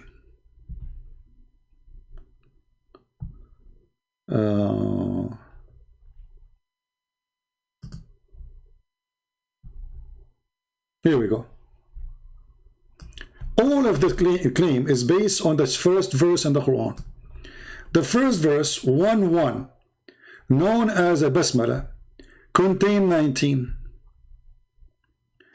You remember when the guy, he said to me, no, it's not based on that? 19.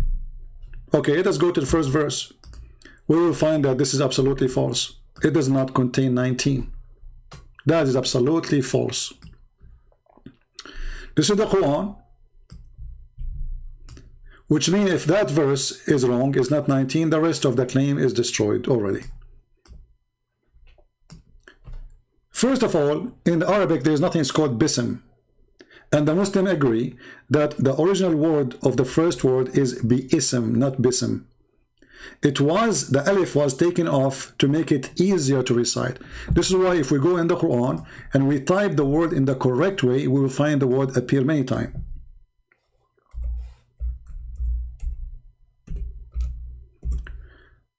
This is the correct way to write the word. Bi-ism, not bism. And you can go and read the interpretation of all Muslims. They agree that if the alif was taken off, the letter A is taken off for that purpose. So which means the Muslim, they took it off. It's not Allah who took it off. So you remember we told you about the Arabic scholar Al-Farahidi or Farahidi. He took those letters and he add letters. He add Hamza, he add many letters. He add Shadda, he add Kasra, he add all of those things. So the first one is bism, which means we have to add the letter A. But you know what? I'm not going to add it. I will give it as a tips, just to show you that even that will not affect the result. If you zoom with me, anyone who speaks Arabic, he knew that the Shadda present two letters. Actually, you can watch the video of the guy. His name is, what is the name of the guy who take off his t-shirts to girls? He sent his WhatsApp messages to Muslim girls. What's his name? Remind me here. You know, he have like about the coincidence words in the Quran. You know, Nu'man Khan.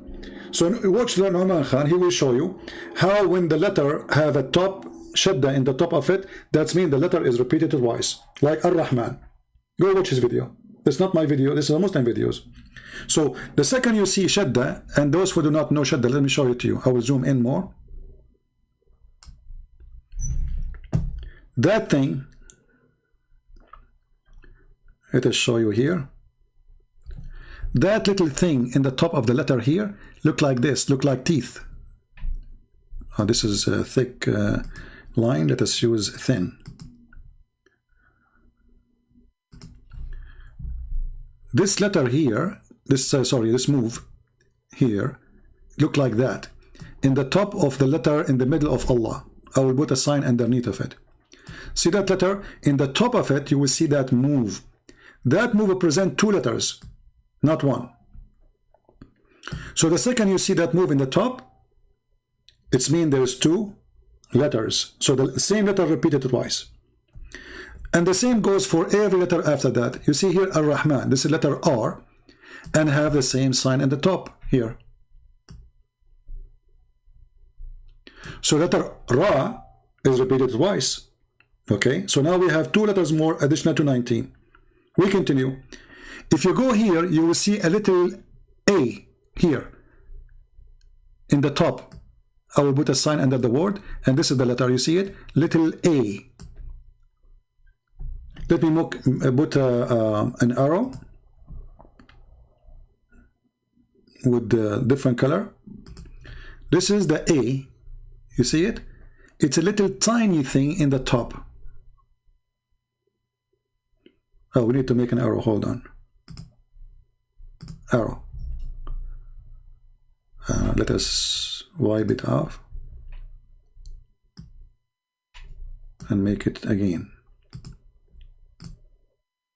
All right.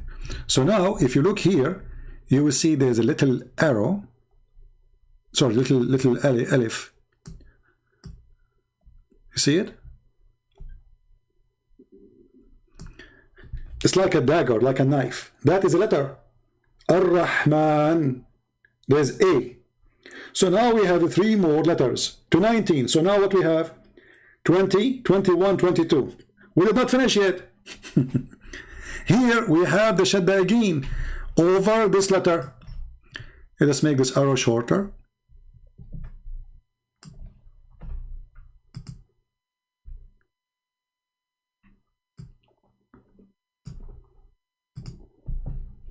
Here in the top of the letter Ra or Or. So now we have more letters.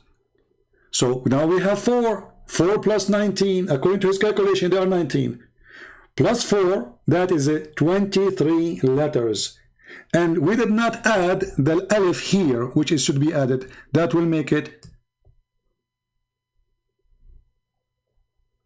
5 more letters.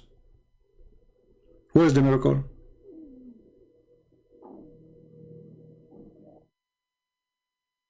Where is the miracle? This is a basic Arabic. You see, when the Quran today is written is not according to the Quran of Muhammad. So before, when they write Ar-Rahman, they have to write 2R. So when we write Ar-Rahman, we have to do this. Rah, you know, like when you say Rasha. Ra. Let us switch to English. Al.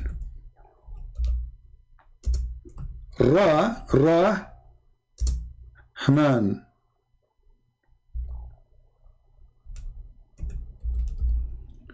Even when you say it, actually, in Arabic, you say Ar-Rahman. So what is the alif? The alif is there, is small. He did not calculate it. Al-Rahman. Al-Ra. Al-Ra. Tura. Rahman. There is alif. So there's alif in the word. And there's 2R. This is in one word. There's two letters added to 19. So all the miracle is destroyed. This is why the Muslims themselves in Saudi Arabia, in Kuwait, in Bahrain, in Emirat, they laugh at it and say it's not true. So when this guy, he said it's not based in number 19, which is verse number 1, he was lying. We just went to the website of Rashad Khalifa and we found that this is the first verse ever he mentioned. It was a chapter 1. So if this one, because this is the base, the major base of the calculation, if this one was wrong, the rest of the calculation is wrong. So do you see how easy to debunk their stupidity? The basic of Arabic alphabet is from number. You see, my friend, there's nothing is called the basic of Arabic language alphabet from numbers. This is Aramaic. Aramaic. All the world today using the Aramaic alphabet. When you say number 1, number 2, number 3, number 4, those alphabet of Aramaic. Arabic does not have alphabet.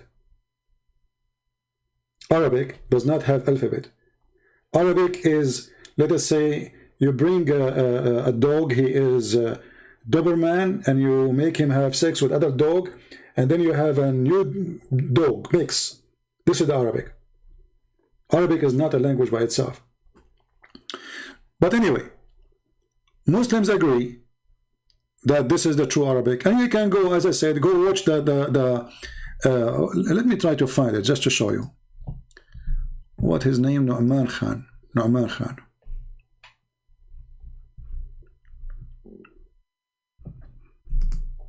And by the way, I said to myself today, I will try to make the video short.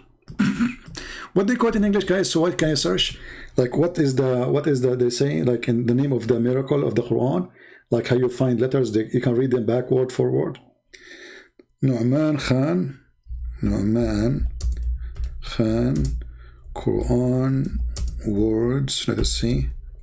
I'm not sure what I will say words after that.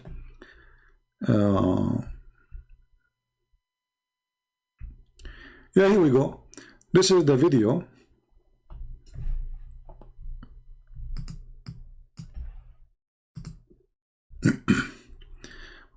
But we cannot play all of it. Let us search.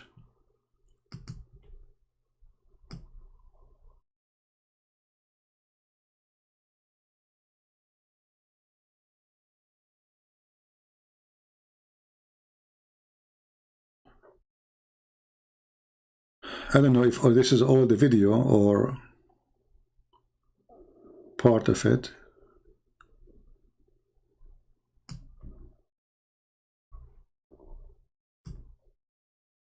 All right, let's see here.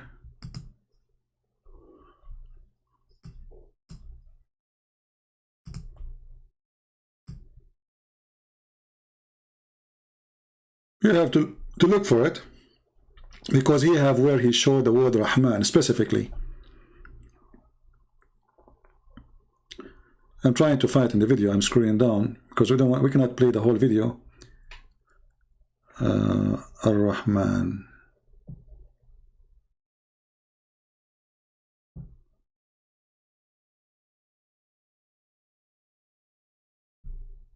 Until now, I cannot find it. We don't know if this is the same video or not. Okay.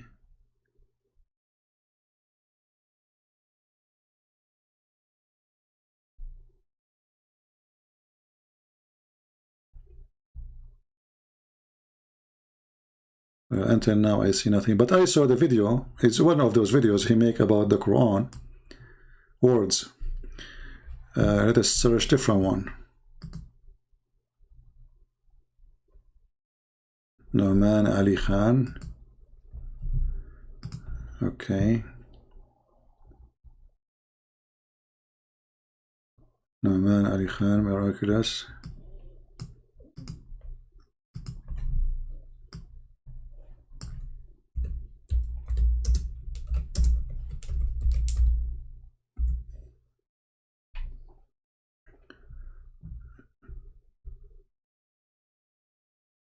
The problem, there's tons of videos, you have to find which one he speak about that word.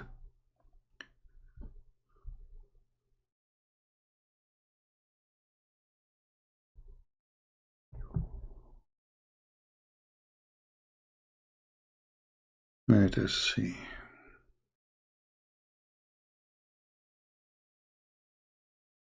Anyway, maybe one of you can find it and find where he spoke about Ar-Rahman, and you will see how he count.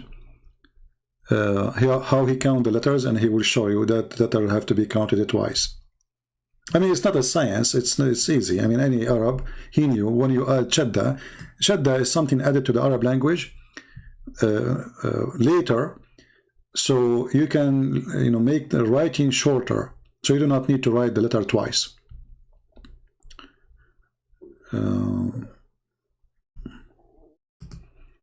Let's see this one here.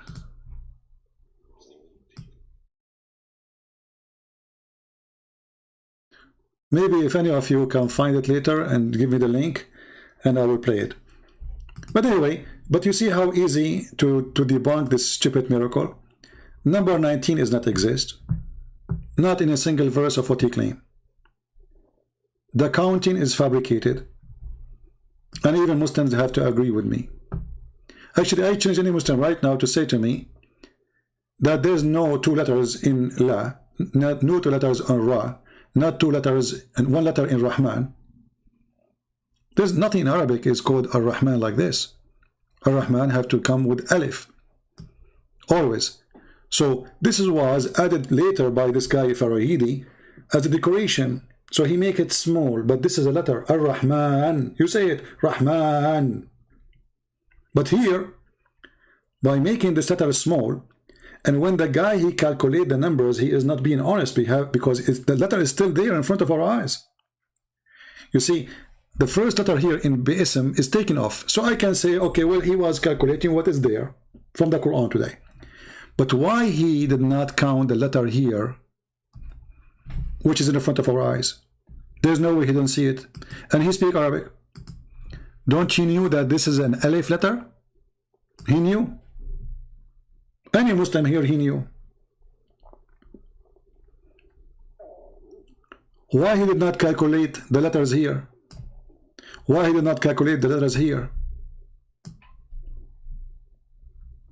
Why he did not calculate the letter here?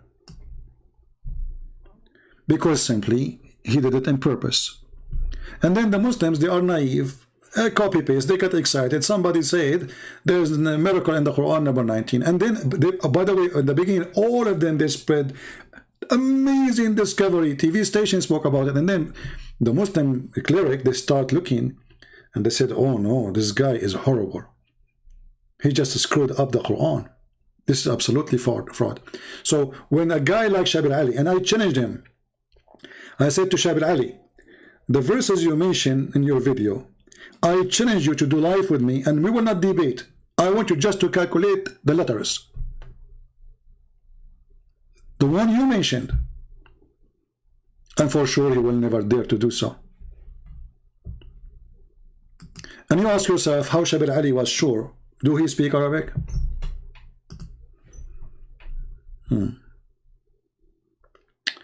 Did you answer me, Abul?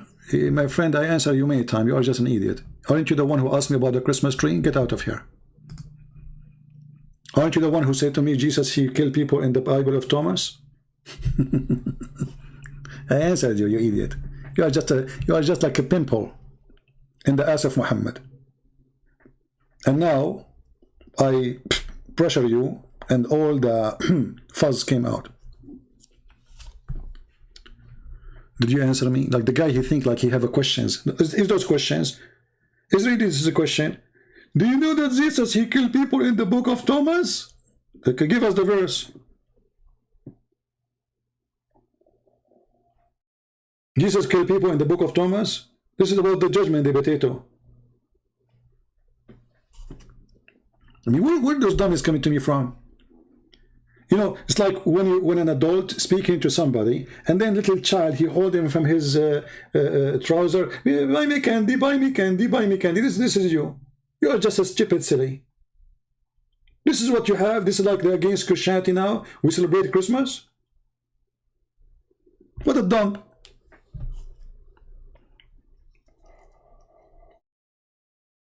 At least bring something valuable, something important.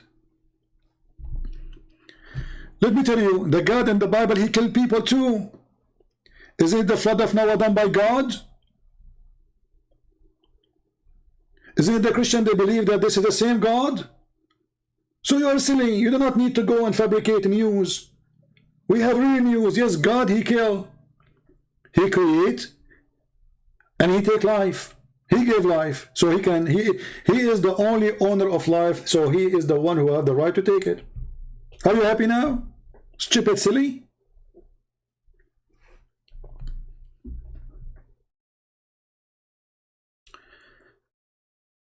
There is no Thomas in the Bible? What do you mean there is no Thomas in the Bible?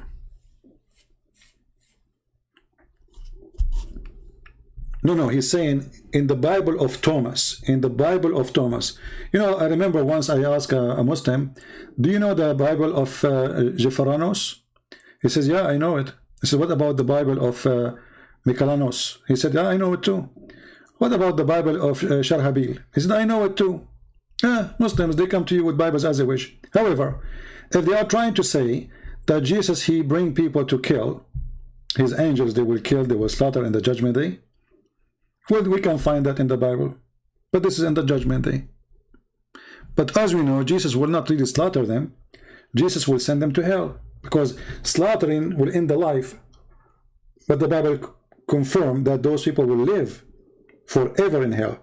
So the slaughtering here is a slaughter from the mercy of God. There's no gospel of Thomas in the Bible. For him, there is a gospel of Thomas. So I'm saying to him, give me the verse from the gospel of Thomas. What's wrong with you?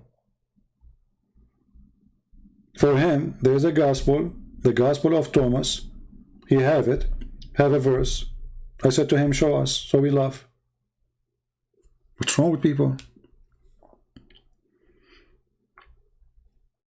There's the gospel of Muhammad too. I have an auntie who converted to Islam while she was working in Kuwait. How I can talk to her to make her realize that Muhammad is a false prophet? Well, my friend, mostly your auntie, she converted because she married a Muslim, right? Did she marry a Muslim? So those, they are not really, this kind of women, they are not converting. They are, you know, whatever the husband in the bed, his religion, they will be. I remember, you know, I was living in an apartment, and there was a lady in front of me. She married a guy, he is a Sikh from India. She became a Sikh. Then she started dating a Jew. She became a Jew. I don't remember if she was dating a Muslim too or married a Muslim, but I mean, she was changing her religion. Every few months I see her wearing different clothes because she had different husband or different boyfriend. So those people, they don't convert. With my respect to your auntie, you know, they don't convert really. They convert because of a man. Same time, if you want to talk to her, give her my books. Let her watch her videos. Let her watch Muslims debating me and see how they can answer nothing.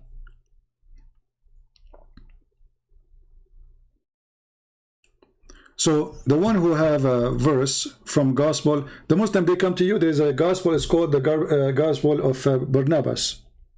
Okay, give us the gospel of Barnabas. What is the gospel of Barnabas saying? Do you have it? Show it to us.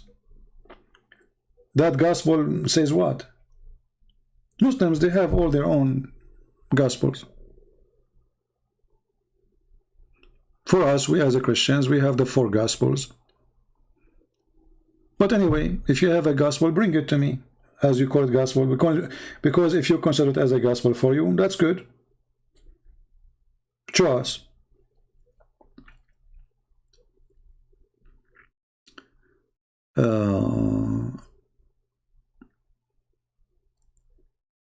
Yeah, Muhammad, he brought gospel too, the Quran.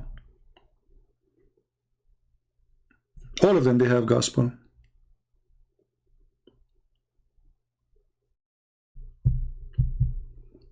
So do we have any Muslim?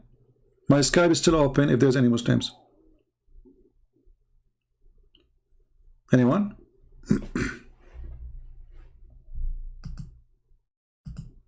Jehovah's Witnesses, they have 4 gospels too. They have the same names exactly. But if you read inside, you will see there's different stories. Different translation, false translation. Even though they have the same exact names,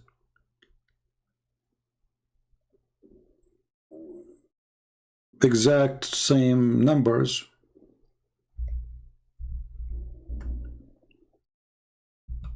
but the second you start reading, you will find that they are not there.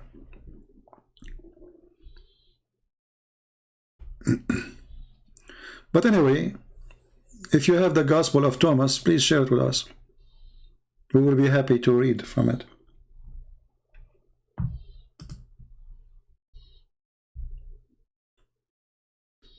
Do we have any Muslim?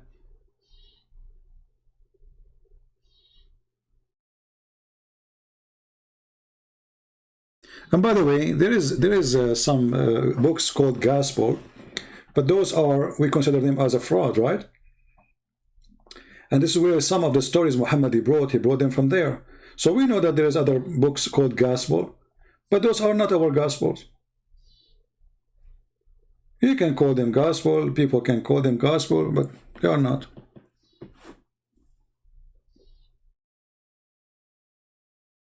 Do we have any Muslim?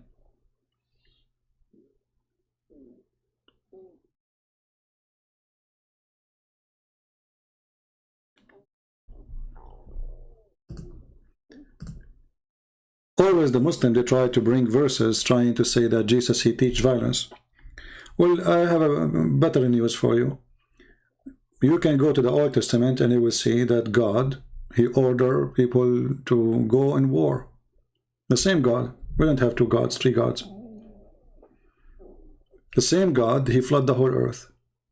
So you don't need to go after Gospels, which is your Gospels, to prove a point. God, he gave life. God, he take life.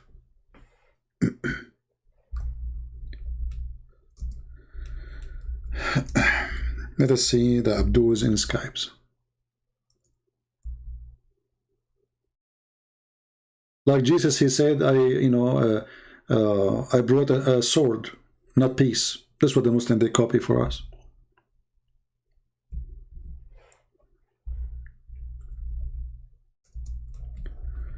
This Abdul here.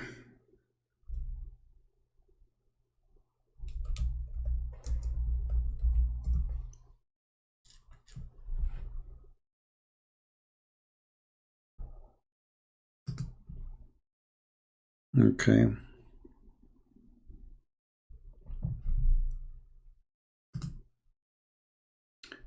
Do we have any Abdul?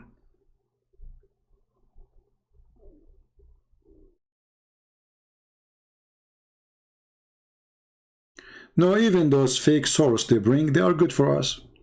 Because here you notice that even the fake source, which is rejected by us, confirming that Jesus is God.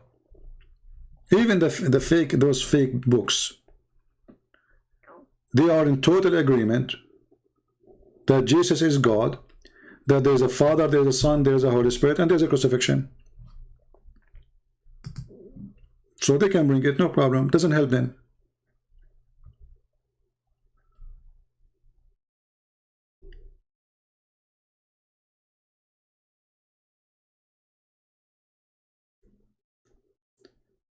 The one who said his auntie, she converted to Islam in Kuwait, why you don't call her right now and put her with me in the phone?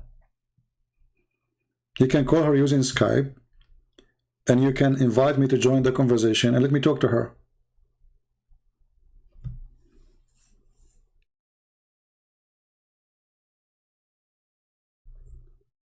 Any Muslim?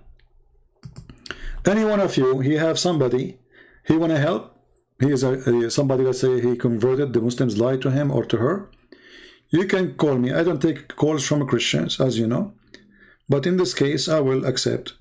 Because you will bring in somebody to come, so we can help. So you can call any person you know, he converted to Islam. And we can have a conversation live on air. And I promise you, I will speak nicely to them.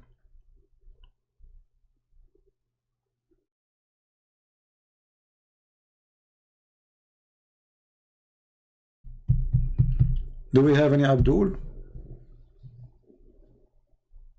You know, Muhammad, he tried to copy everything in Christianity. This is why he says, take the Quran from 4. Why the Quran will be taken from 4 people?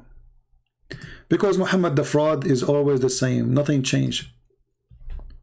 Muhammad, he claimed that he have 12 Imams after him. Why 12 Imams? Because there's 12 disciples. Everything is a copy. It's a fraud cult.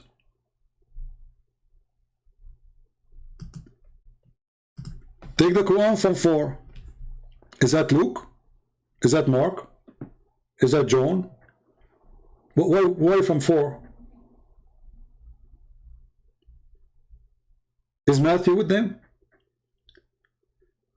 So Muhammad, he have tons of you know, companion, but yet take the Quran from 4. What made him say so? Because simply he is trying to copy Jesus. He's a fraud. And the funny is, the Muslim, they did not take the Quran from those 4.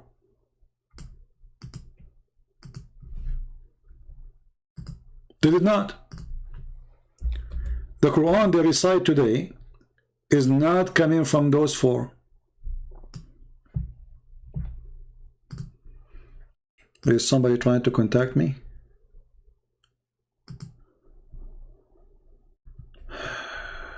Okay. I want to tell me Sinai. Yeah, this guy is not even a Muslim. I want to tell you that the Mount of Sinai was truly at Arabia. You can see Galatians 4:25. My friend, when I say stupidity is amazing, I mean it. And stupidity can be infecting even people who claim to be Christians. It's called the Mount of Sinai. So how the Mount of Sinai will be found far away from Sinai? Stupidity is amazing. It's like saying the Mount of Himalaya, and then you discover that the Mount of Himalaya in Alaska. Dummy. And the word Arabia is a desert. You idiot. The word Arabia is a word meaning desert. Is not even a location in the map. Any desert is Arabia. So this is why they say the Arabian desert. Why? Because simply they are translating the word Arabia twice, saying Arabian desert, because now we know that this is where the people of the desert live. But the word Arabia is an Aramaic word, mean people of the desert. So the second we say the Arabian, we are talking about people who live in the desert, whoever they are. So if the Aramaic word exists in the time of Abraham, sorry, in the time of today, for them Las Vegas is Arabia. If you live in Arizona, you live in Arabia. So don't bring your ignorance or your ignorance.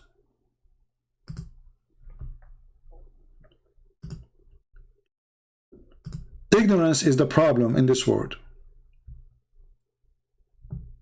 This is why if you go in the Quran, you will see it says Al-Arab. Al-Arab is a word coming from the Arab. Okay, what is the word Arab is? All over the Quran. Look how many times. Look how many times. Okay, well, what does that mean? Arab are people who live in the desert, in the tent. Translation, the Bedouin. So people of Arabia is the Bedouin. Arabia is a desert where Bedouin live. The naive you, desperately looking for the Mount of Sinai in Arabia today, which is called in the map Saudi Arabia. At that time, that does not exist. At that time, any desert is Arabia.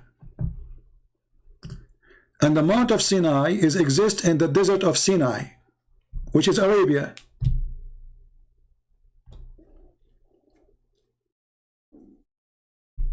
So don't be a fool. You know, people, they get excited when there's like a new theory, a new discovery. I want to show you. It says that. No, it doesn't say that. You are just an ignorant person. The word Aram is those who live in the top of the hills. Abrahamic. The word Arab is those who live in the flat desert. The Mount of Sinai is a mount, number one. It's a mount. It's a mountain. And that can be found in Sinai. I mean, the stupid is amazing. It says the Mount of Sinai. It's giving you even the name of the location.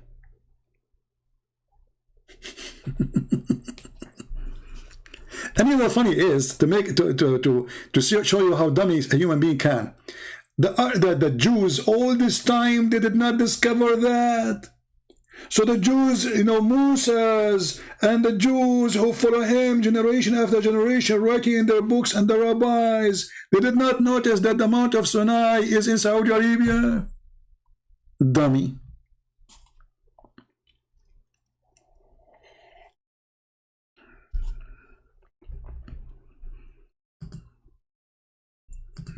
Our enemy is ignorance. So we go back here, take the Quran from 4. Why 4? Any Muslim can tell me? Allah said to Muhammad, take the Quran from 4. So what he was alive. Why we don't take the Quran from Muhammad?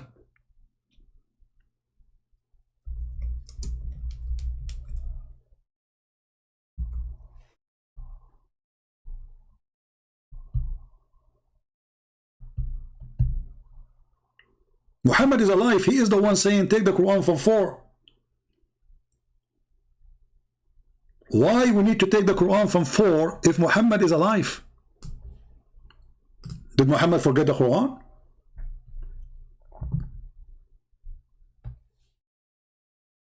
Do we have any Muslim?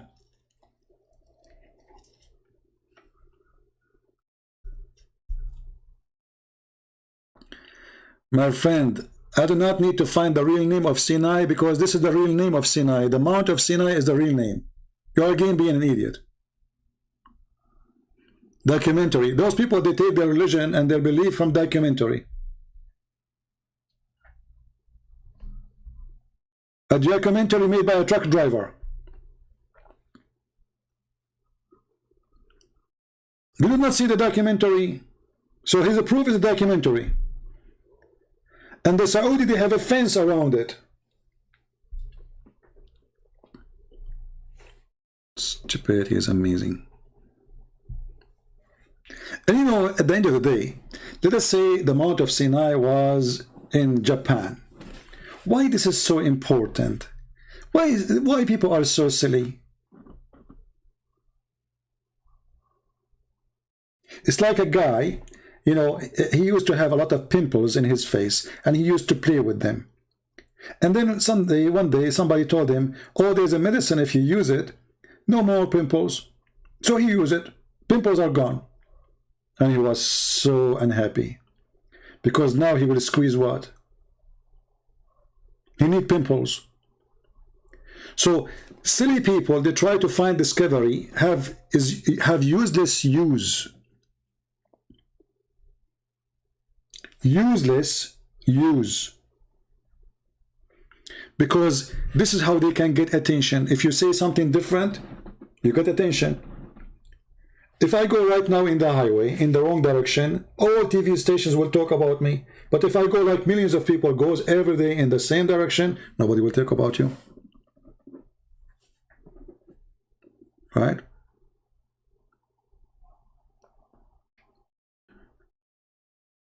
CP, Abaka, 1 Corinthos. Speak to me in English, Abdul.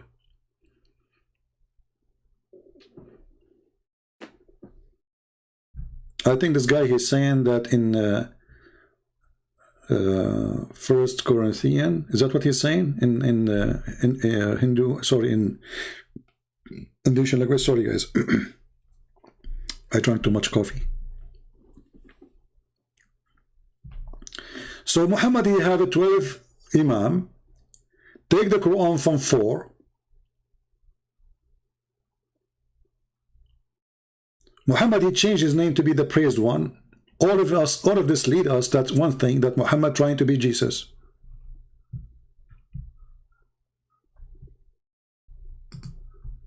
Is 1 Corinthians chapter 8, verse number 4, say la ilaha illallah. First of all, in the whole Bible, the word Allah does not exist. Secondly, to say there's no la ilaha illallah, that is very silly to come with, because you just said there's no God. So there's God or there's no God?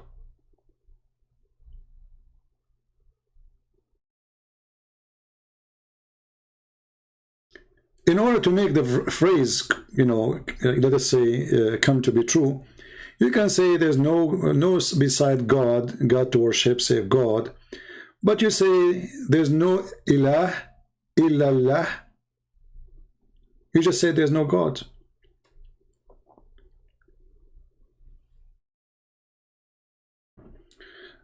Same time, if you go to 1 Corinthians, this is in total agreement with the Bible, all of it says it clearly that there's only one God, and that's what we believe.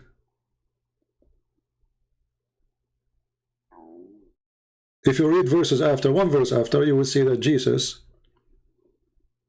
one Lord, he is Jesus Christ. So how come Muslims, they see one verse, they don't see the other one? So if we open, you know, 1 Corinthians, it says it clearly, there is no other God to worship beside our true God. And there is only one Lord, that is the Messiah, Jesus Christ, which is by him all things are created, and for him all things are created. So the same chapter confirmed that Jesus is our God, and he is the creator.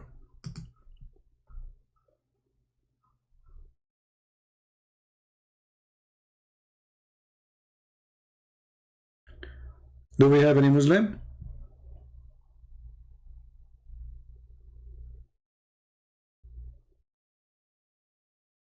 Any Muhammadan? Any Muhammadan with the Gospel of Thomas?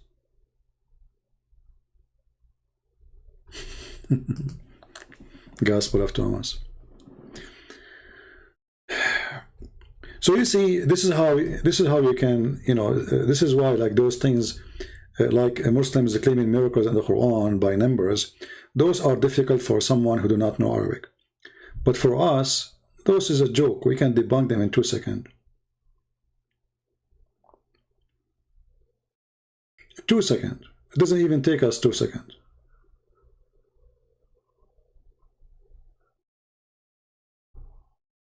And you know, when somebody come with a formula, and this formula is based in fabrication, and even if, let us say that his calculation was right and it's not wrong, how that can prove that this is from God? Is Satan smart enough to make such a thing happen?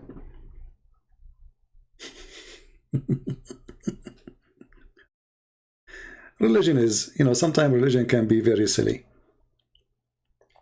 So the God of Islam is smart in mathematics to the point he said a lot of his stupid things have to do with mathematics in the Quran. As an example, how many gods the Christians believe? The Muslims, they say 3 gods. They lie. They just quote for us a verse says there's only one God in 1 Corinthians, and they are the one who's quoting. And then when we asked last video, we asked a Muslim, what is the Trinity? He says God the Father, God the Son, God the Holy Spirit. Okay, that's good. So we have God the Father, God the Son, God the Holy Spirit. So why the Quran is stupid? Chapter 5 verse number 17 says that the Christians believe that Jesus the Messiah is Allah himself. So if the Messiah is Allah, who is the second person and who is the third person in the Christian Trinity? Any Muslim can help us? Remember, your God is good in mathematics, right? We're trying to find the 3. If Jesus is the Messiah in the belief of the Christians, sorry, the Messiah is Allah. Okay, so the first person is the Messiah and he is Allah. Wonderful. Who is the second person and who is the third person? Who is a Muslim can help us with this stupidity?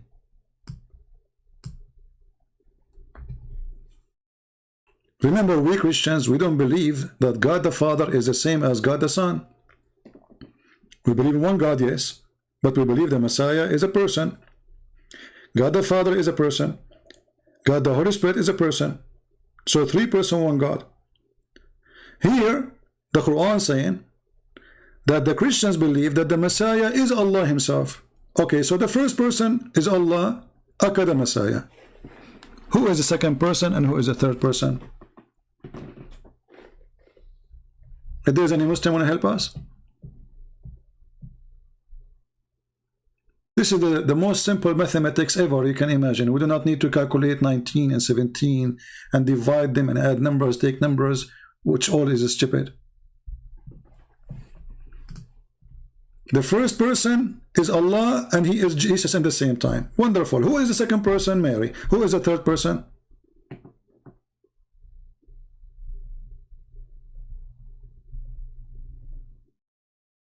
Any Muslims? If you say to me the Holy Spirit, you are in trouble, because the Quran never says so. The stupid Quran mentioned in different place that the Christians, they believe in the Trinity, and the Trinity is Allah and Jesus and Mary. Like, what the heck? First, we don't believe that Mary is part of the Trinity, not a single Christian. Secondly, what we will do with this verse now? Because if the Christian, they believe that Allah and the Messiah is the same person, then the Trinity does not exist, because what is left is Mary.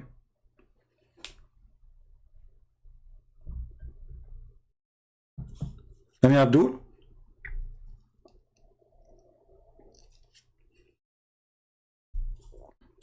Again, we remind you people, today I'm really happy. This is why I'm staying long. We have our first book translated in Chinese. The Deception of Allah today is available in Chinese language. And we have the Six in Allah translated in the Russian language. You can go and get the links from Patreon, and they are for free. You know, by the way, some people, they ask me how many people you have in Patreon. I think I have like 1,090, but we can say 99, not 99, maybe 95, 90 something percent. They don't really make any donation. They are just there. They put a number like $1, but there's no donation because they don't have any setup for a credit card or anything. So the number is a huge as people in Patreon, but the real number of people who donate is very little. I'm not complaining. Thank you, God. Thank you, Lord. You know, I trust that people, they support us when they can. For sure, there's people who they are fake, they don't care, but you know, there's still the good people, they try their best. So do we have any Muhammadan?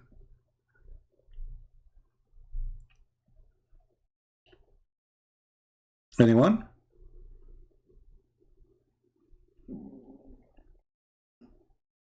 And I cannot wait until I finish my translation for the Quran, and then we translate to all languages, and then all languages will be posted for free. That will make my dream of accomplishing, you know, I mean, really something really good, because this will be forever. The second we finish this translation, you know, like, it's hard to do a work, right? But after you finish it,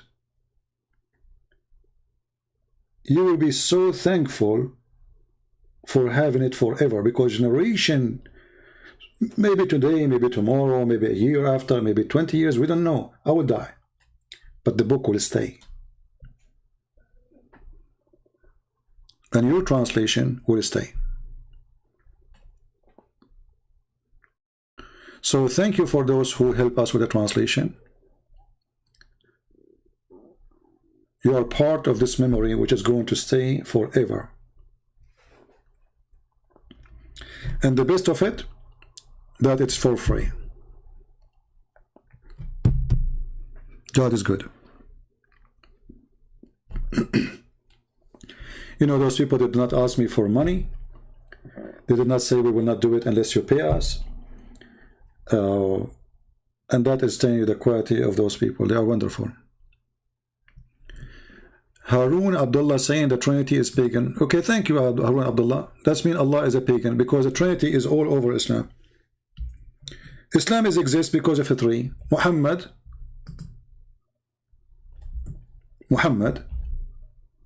Allah, and Jibreel. Prove me wrong. All of Islam is based on three. When you do ablution, you have to put water in your nose 3 times, in your ears 3 times, in your mouth 3 times.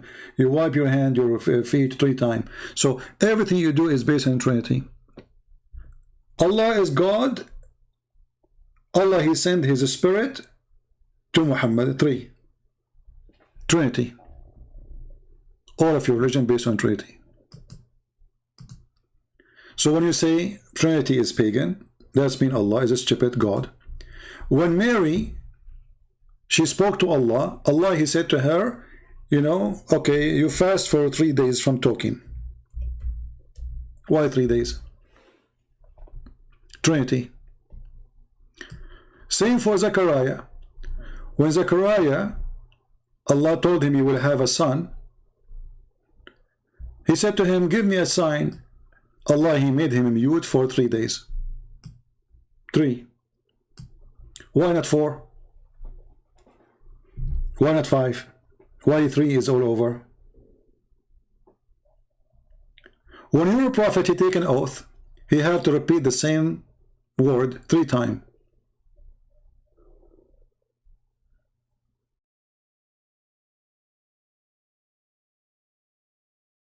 Any Muslim? All your religion is based on number 3. When we speak about Jesus, we have a day He was born, the day He was died, and the day He was resurrected. 3. So the stage of life is 3. Birth, death, resurrection. Are you with me, Abdul?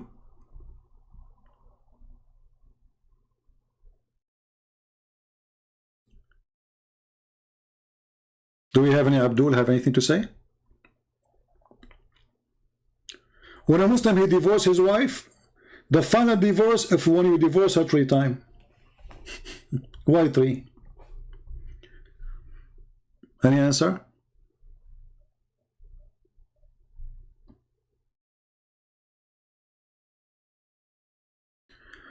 When you are going to make your translation of the Quran, I'm working on it. Now, do you think I can work every day? Like, here we go. We are live for 4 hours.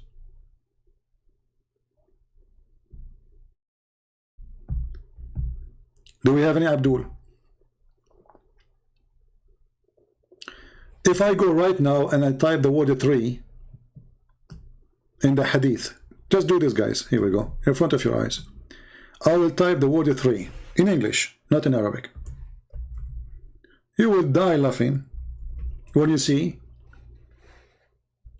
Let's type 3 times, so just to make it easier to find. 3 times. Endless numbers of pages in the search engine. 3 times. When Allah Messenger supplicate, He supplicated 3 times. Do you see it? How many times you have to pray in the Quran? 3 times.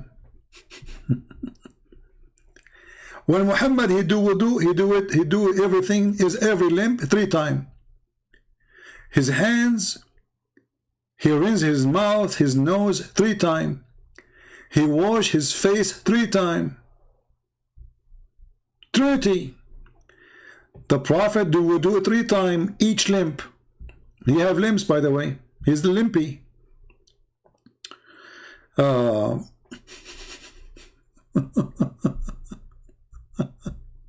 Look at this. 3 times. 3 times. 3 times. 3 times.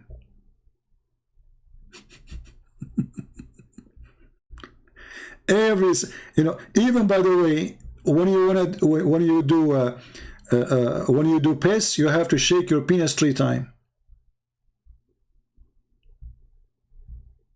Do we have any Muslim? Muhammad, he repeat the same word 3 times. Mental, actually, this is a sign of mental. Okay, we are people who believe in Trinity. Why I need to repeat the same sentence 3 times or the same word 3 times? You tell me. He's mental. It's a clear sign of his stupidity to say the same word 3 times. Imagine if Muhammad is the guy who do the weather news. brothers, brothers, brothers, brothers, brothers, sisters, sisters, sisters. Today, today, today, the weather, the weather, the weather will be cloudy, cloudy, cloudy, and some rain, rain, rain might fail, might fail, might fail, and maybe I have some idiots, they are so slow to understand me. So I have to say 3 times. Is it a clear sign that your prophet is mental? This guy is coming from the zoo. Why he need to repeat the same word 3 times? You tell me.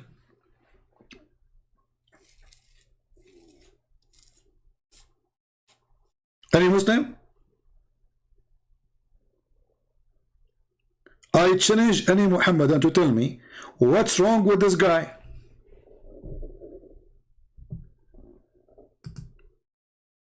Is he like a CD stuck? Like there's a Muslim lady, she brought a CD teaching her how to do to make a cake, and then the CD stuck. Keep saying break an egg, break an egg, break an egg. And the lady, she called her husband, honey, send me some eggs. I'm out of eggs. I'm making cake. I bought yesterday 30 eggs. She said, yeah, but this is still saying make an egg, break an egg. He sent her another 100 egg. She called him again. Honey, I need more egg. I just sent you 100 egg. Because the CD stuck with the break an egg.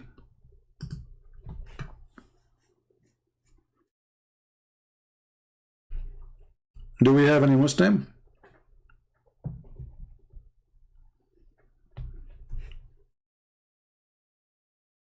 Who's a Muslim like to call me and say to me the word 3 times as the Prophet do it?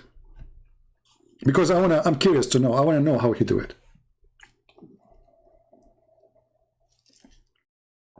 Narrated Anas bin Malik that the Messenger of Allah would repeat a statement 3 times. So it could be understood, and he's so clear. And here you see how stupid that is, because if you repeat the statement 3 times, it's the same statement.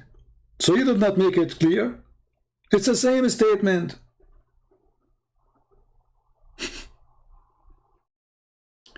Just to make it simple for you, excuse me, I have to use my drawing.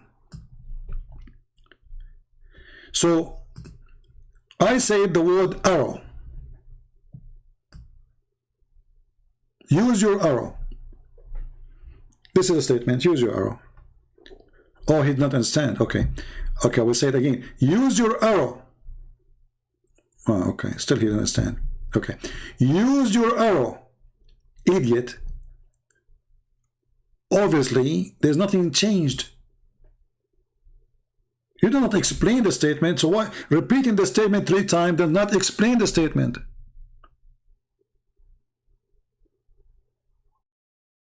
If a student, he watched a video of a teacher teaching mathematics, he did not understand. We play the video again. He did not understand. Is he going to understand if we play a 3rd time? How stupid is that logic? It doesn't matter how many times you play it for him, he will not understand, because understand, that's it. What you want to say, you said already. So if it was able to understood, he will be able to understand it. Obviously he cannot. So repeating the same thing twice, 3 times, that will not change anything. It's stupid. This is a stupid statement. Like if Muhammad repeating and explaining, I will say, okay, he said something, he explained it. Okay, makes sense. But no, he's repeating the same thing. As an example, Muhammad now he is making it to clear, right? Okay. Just to show you the stupidity.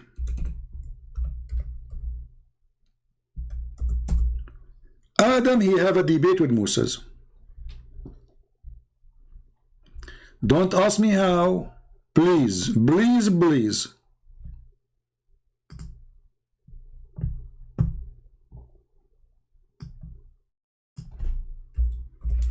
Because according to Moses, Adam was dead long time before he was exist.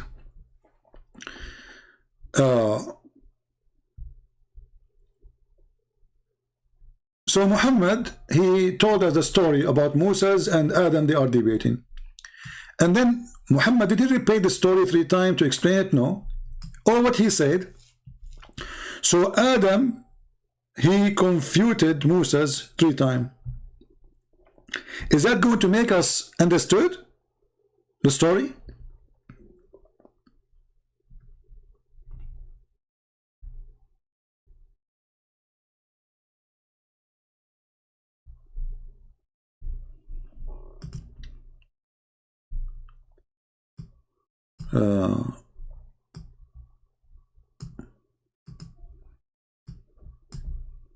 Imagine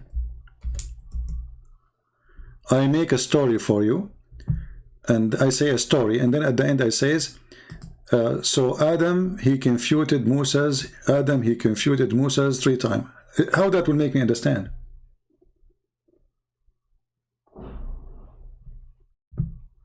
And look in the translation here, they took the word 3 out of the translation. It's not there. Let us see.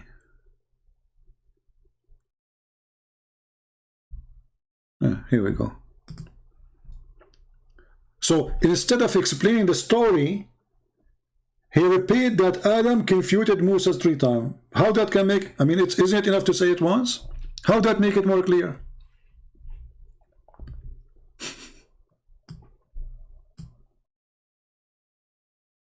Any Muhammadan before we go for today? Last call for Muslims. Who is a Muhammadan willing to call us? Now those who download the videos and share it, the video is so long, let us say take the cheese of it, play the videos of Mimi Hijab showing us his nipples, make it short, play the videos of Muhammad do not know, or make a part about what this guy Uthman he said. And the importance of the video of Uthman, very important. And actually, as I said, I'm thinking to add it to my intro videos. I will make a new one. I'm thinking to make a new one. That Muhammad do not know who is Jibreel. He do not know. So Muhammad, he was for 40 years, he have 0 knowledge of Gabriel. Therefore, the God of the Arab in Mecca, who his name is Allah, obviously have nothing to do with the God of Moses, the God in the Bible. Why? Because as you see, this God, those who worship him, they never heard of Gabriel. All the people of Mecca, according to Shaykh Uthman, may Allah bless his penis, because Islam is about penis anyway. I mean, what will happen? You convert to Islam, you pray to Allah, you do jihad, you kill, join Hamas. Then what Allah will do will make your penis endless. This is the reward. It's a penis God. Don't shy to say loud and clear that Islam is a religion of penis, because the reward is about penis. Even Muhammad himself, when he go to heaven, Allah will give him the power of 40 men of people of heaven. But each one of those people of heaven, he will have the power of 100 men, and boom, boom, effing. So Muhammad will have the power of 4,000 men, penis. Muhammad, he will have the power of 4,000 penises. So don't be shy to say the truth. This is the truth. I mean, I know that some Christian, they will be like, it's really not nice to say such a word, penis, right? But this is how it is, what they will say. Should I say lipstick? Should I say banana? It is penis. What I can do? If Allah say penis, it's penis. So Muhammad will get the power of 4,000 penis. So what the name of the God? Penis. This is the penis God. For everything about him, focus in one part, penis. The heaven of Allah is a penisy heaven. When Muhammad said, you know, they asked him, I don't know if you have my book, 6 on Allah. Now we have the book translated to some languages already for free, you can read it. When they ask him how we will do ifin, he says, dahman, dahman. What dahman, dahman mean? Let me explain to you without, you know, saying anything. That is dahman, dahman. And I change any Muslim to say I'm lying. And now you tell me, what kind of a prophet? He's a prophet of God. He described for us how we do the boom boom with sound and action. Even their sex will be violent. Violent boom boom. And he used the name of his God to swear, saying, I swear by Allah, you will do it dahman, dahman. And then he continues saying, وَذَكَرٌ لَا يَرْثَنِي, and a penis will never go limp.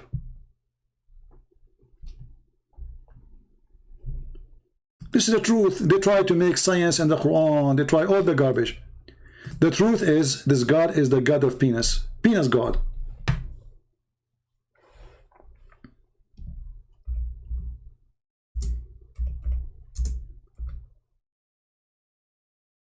ذكر لا يمل.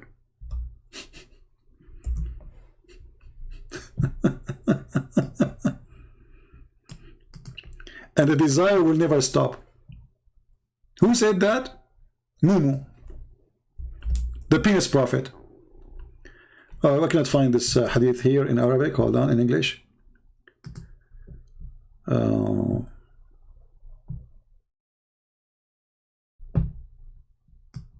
Let us see this one.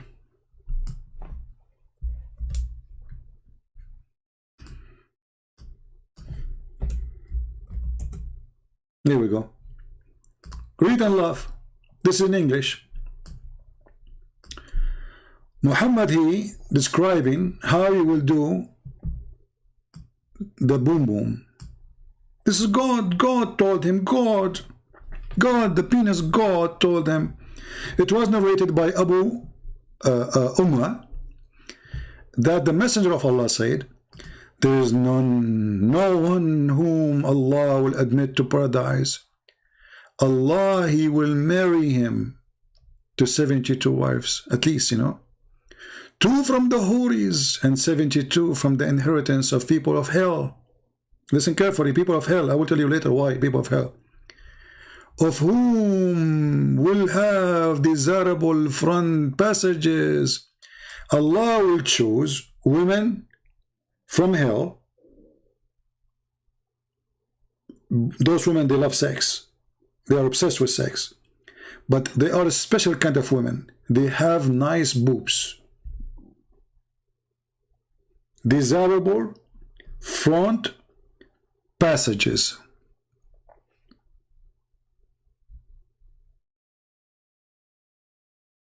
Desirable front passages. Muslim, put your comment. And he will have a male member will never go flaccid, i.e. soft.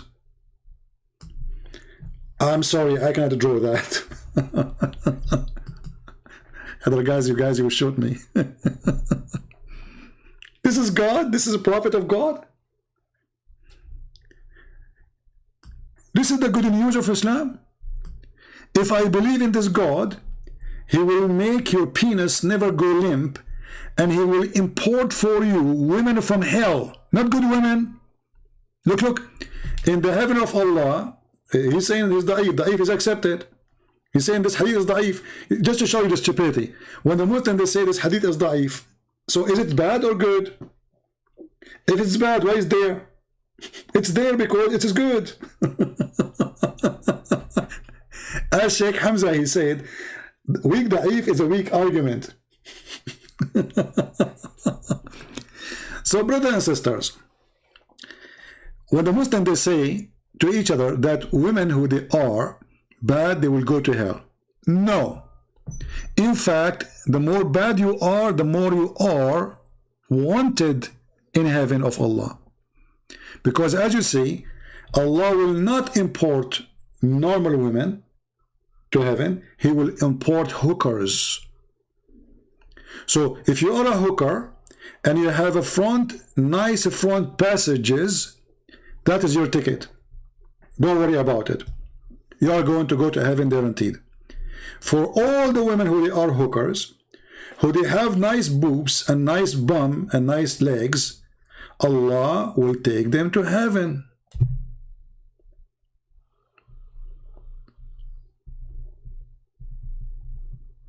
Any Muslim?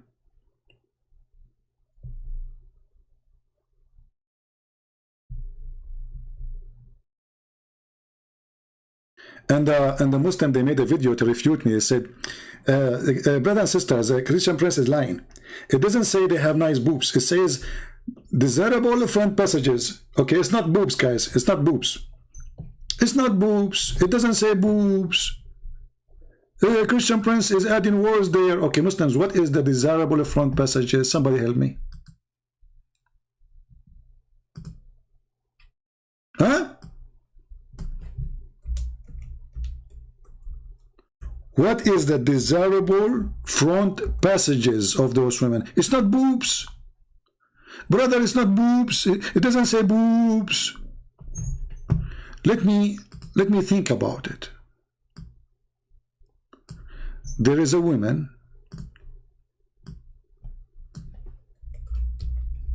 and she have desirable front passages.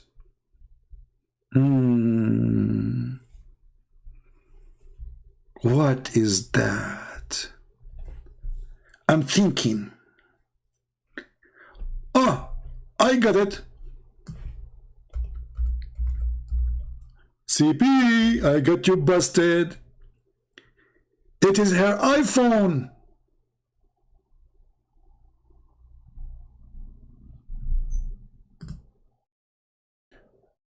Don't the women, they hold their phone in the front of them? So she have a desirable front passages, obviously.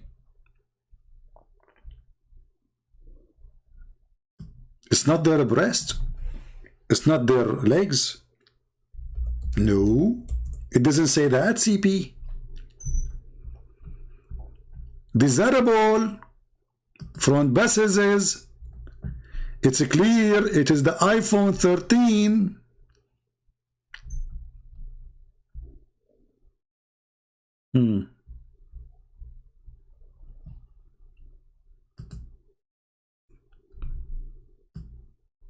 So Allah will go to heaven, or to hell.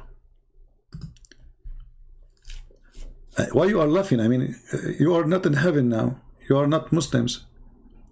So Allah will go to hell and he will look for females who have desirable front passages. If there's any Muslim want to help us in how there's desirable front passages? Any Muslim?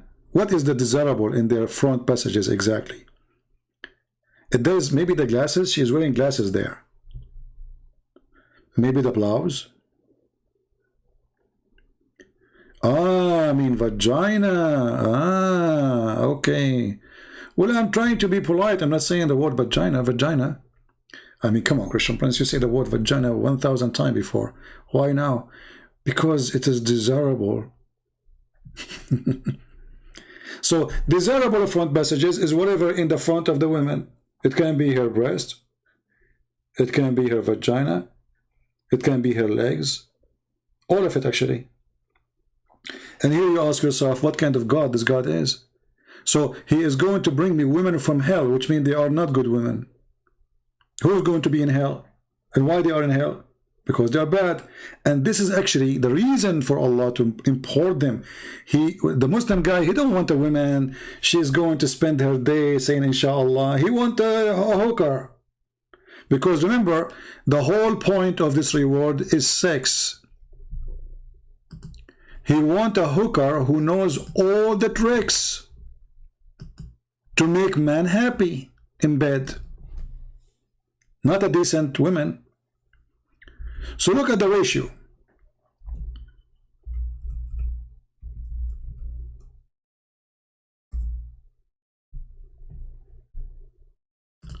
From every 2 women in the heaven of Allah, there is 70 hookers.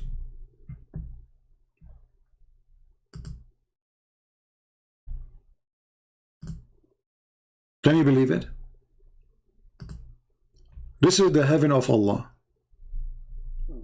From every 2 decent women in heaven, or let's say in the other side, this is the ratio, 2 to 72 to 70.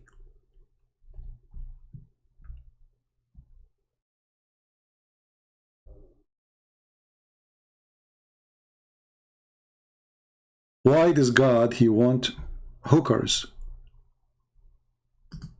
to be important from hell?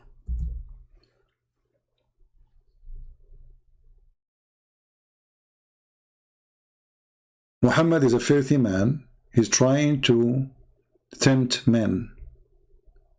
The whole point is temptation.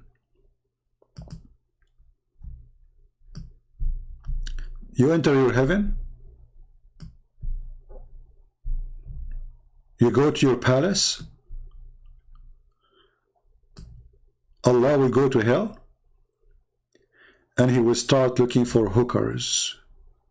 And those hookers, they have a special, unique qualification. Their vagina is so good. Their breast is so beautiful. I'm not going to mention the rest. You know the rest. And here you ask yourself, why those things even exist in the books of Muslims if Muhammad was a good person? And when the Muslims, they say this is da'if, which means it is not very, very, very authentic, but it's in their book. Why it is not authentic today? Is it because it's a shameful? You are trying to regret it or trying to hide it? What kind of God he promised me hookers unless he is a hooker?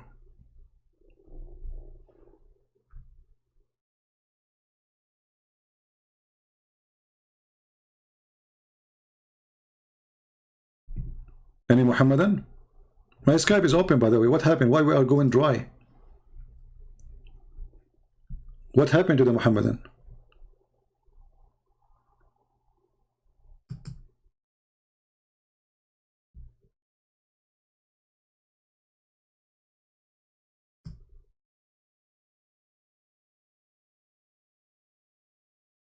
Anyone?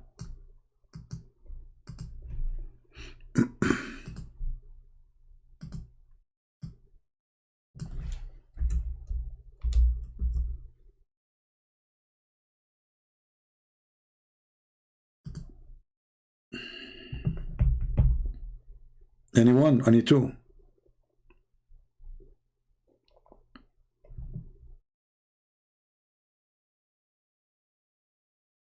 Any half? The God of hookers.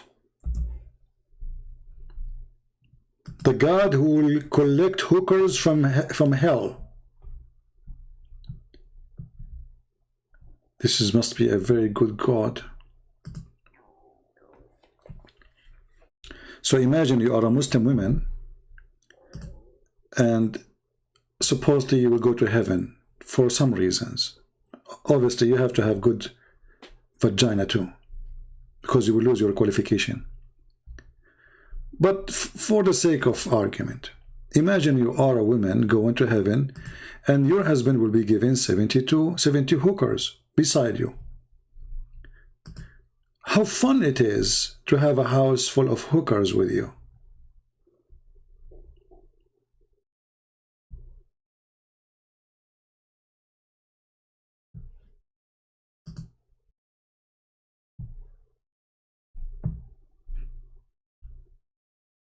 Anyone?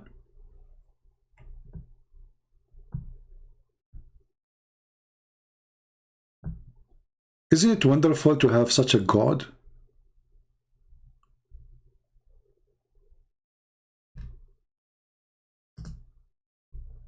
This is not a prank. This is true.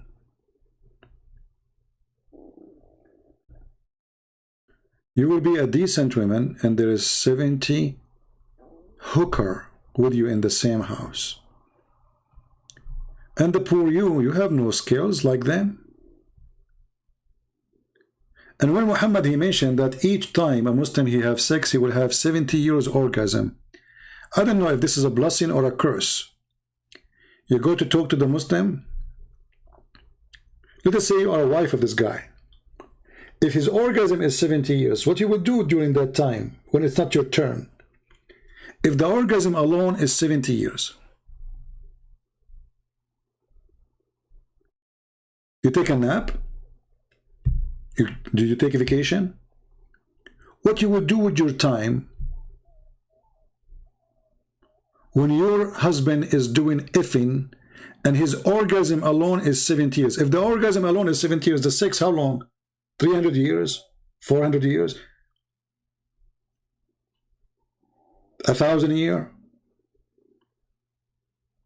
And if you have orgasm with every woman for 70 years, Muhammad is stuck with number 70, man.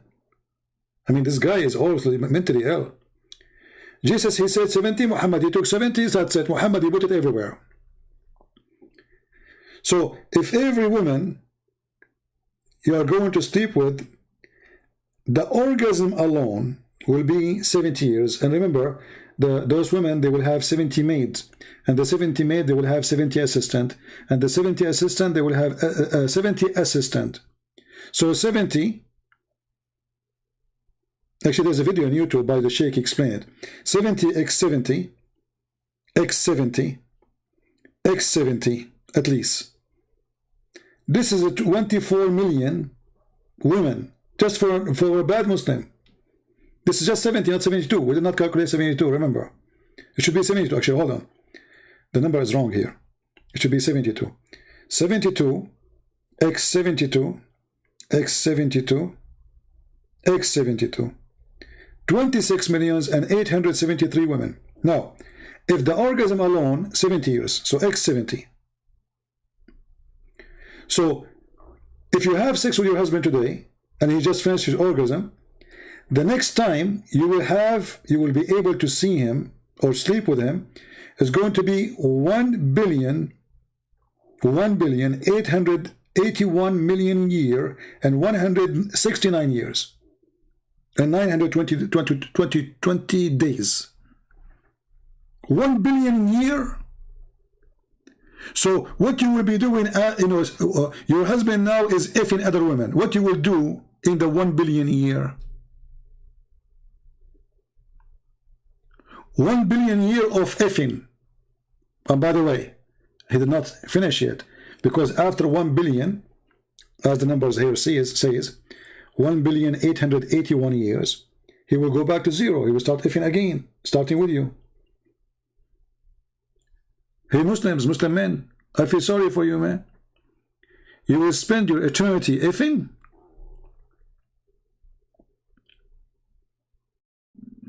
And you know, it's very funny and very stupid to the point that Allah will make them virgin again. Cheating. Even the virgins are cheating. CP, why there is incest in your Bible? You perverted Lamo. Okay, my friend, show me the incest in my Bible. You want to tell me about Lut? That is stupid of you. This is the girls having sex with their father is not God. He said that to them. However, the incest is in your book, you stupid idiot. Isn't it Adam? Children's. They have sex with their sisters? Did Adam children's, according to Islam, had sex with their brothers? You will say at that time there is no, so it's incest. Forget about that. What about your Quran in the chapter 25, verse number 54 says, وَجَعَلْنَاهُ نَسَبًا وَصَهْرًا. And remember here, the Bible tells us about people committing sin, not the Bible saying God said to them, do it. But in your religion, God said that we made a human being from a lineage. Nasaban wa sayra. We go and read the interpretation. It says, if a Muslim man have sex with a woman, and then he have a daughter from that woman, her daughter and the mother is lawful for him. Do you want to call me and challenge me to make you read it? Guys, do you think this guy, he dare to call me? And either he prove me a liar or I prove him to be stupid. That in your religion you can have sex with your daughter if she is daughter from adultery.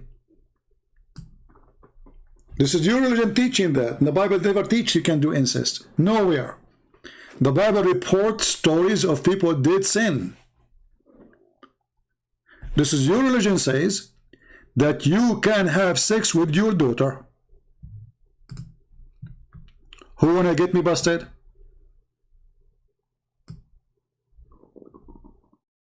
Who want to get me busted? Mayday, mayday, challenge in front of everybody. I want a Muslim to call me right now and get me busted. Either I am lying or I'm saying the truth. That you can have sex with your daughter if she is a daughter from adultery. Adultery. Not daughter from marriage. No, you cannot have sex with daughter from marriage. But a daughter from adultery is lawful for you to do boom boom with her. Who wanna get me busted? Cowards. So you talk about incest. This is your religion. And not only that, in the heaven of Allah, all of you Muslims will have sex with your family. Go watch my videos debating the Shaykh. He said, so what if I have sex with my mother in heaven? He said, there's no sin in heaven. There is no sin in heaven.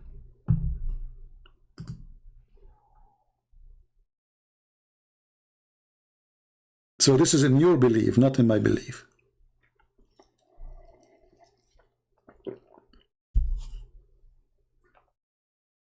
This is in your belief, not mine. And to show you how ugly Islam is, a person, he is, let us say you have a daughter from adultery. You have a girlfriend, you step with her, okay, she have a baby from you. According to Islam, this child cannot carry the father name. Why you are punishing the child? What is the problem? Why the child have to be punished? Is that his sin? Did he choose what his mother she will do in the bed? Did he choose what his father will do in the bed? This is the cult of Muhammad. A child of adultery, he cannot inherit. He cannot even carry the name of his father.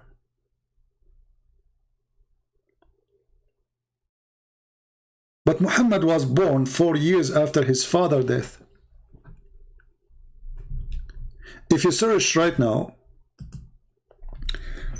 how long the women, the Muslim women, she can carry a child from a husband, from real marriage. You will see the Muslims, they have different numbers, and they agree that a woman, she can be carrying a child for 4 years.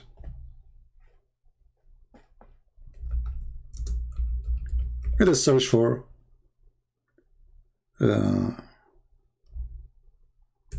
some fatwa.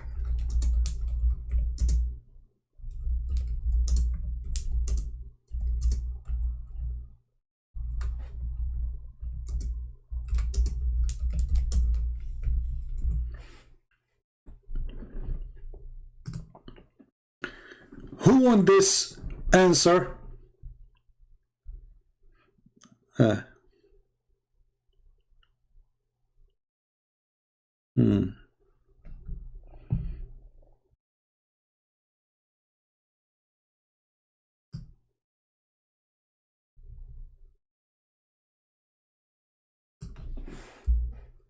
Let us find it in English. Hold on.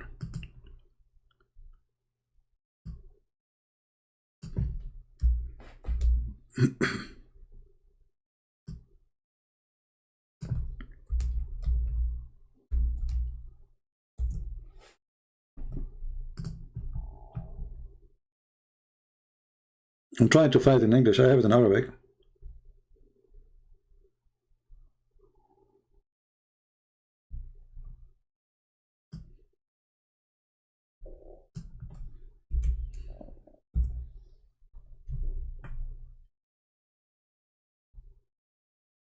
Looks like I cannot find it in English.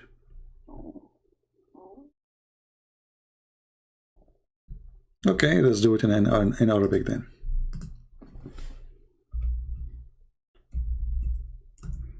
And we can use Google Translation.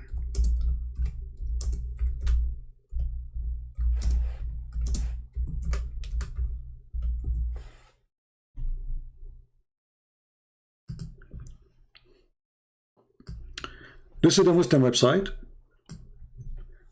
Islamic questions and answer, and those are scholars, supposedly. The question is, what is the maximum time or period a woman she can have a child, she can carry a child? The answer is here. Click translate and dial off in.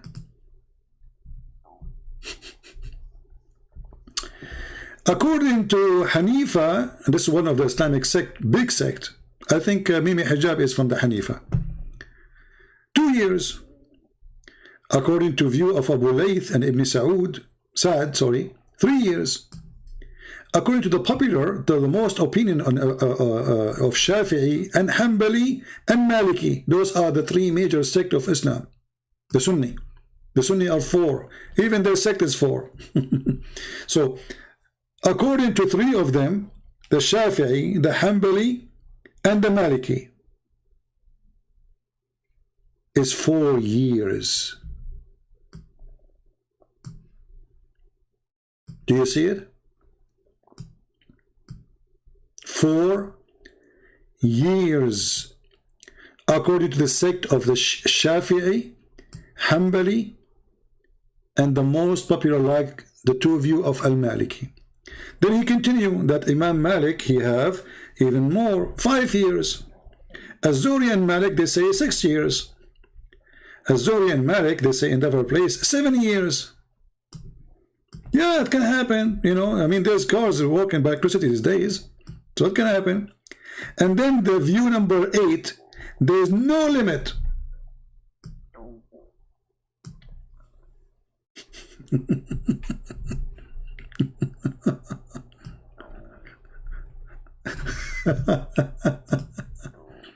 No limit. So if you you know, let us say you divorce your wife 25 years ago, and your wife, she called you yesterday, she says, come and pay the bill of the baby, I deliver a baby in the hospital. Don't complain, pay it, this is your child. You will say to her, but I divorced you, you know, 10 years ago, 15 years ago. She say, honey, this is your child, you have to pay it, you like it or not. You say to her, what is the proof? This is my child. She will say, this, he looks stupid like you. What kind of religion this religion is? So Muhammad, obviously, he is a son of adultery. He was born 4 years after his father's death.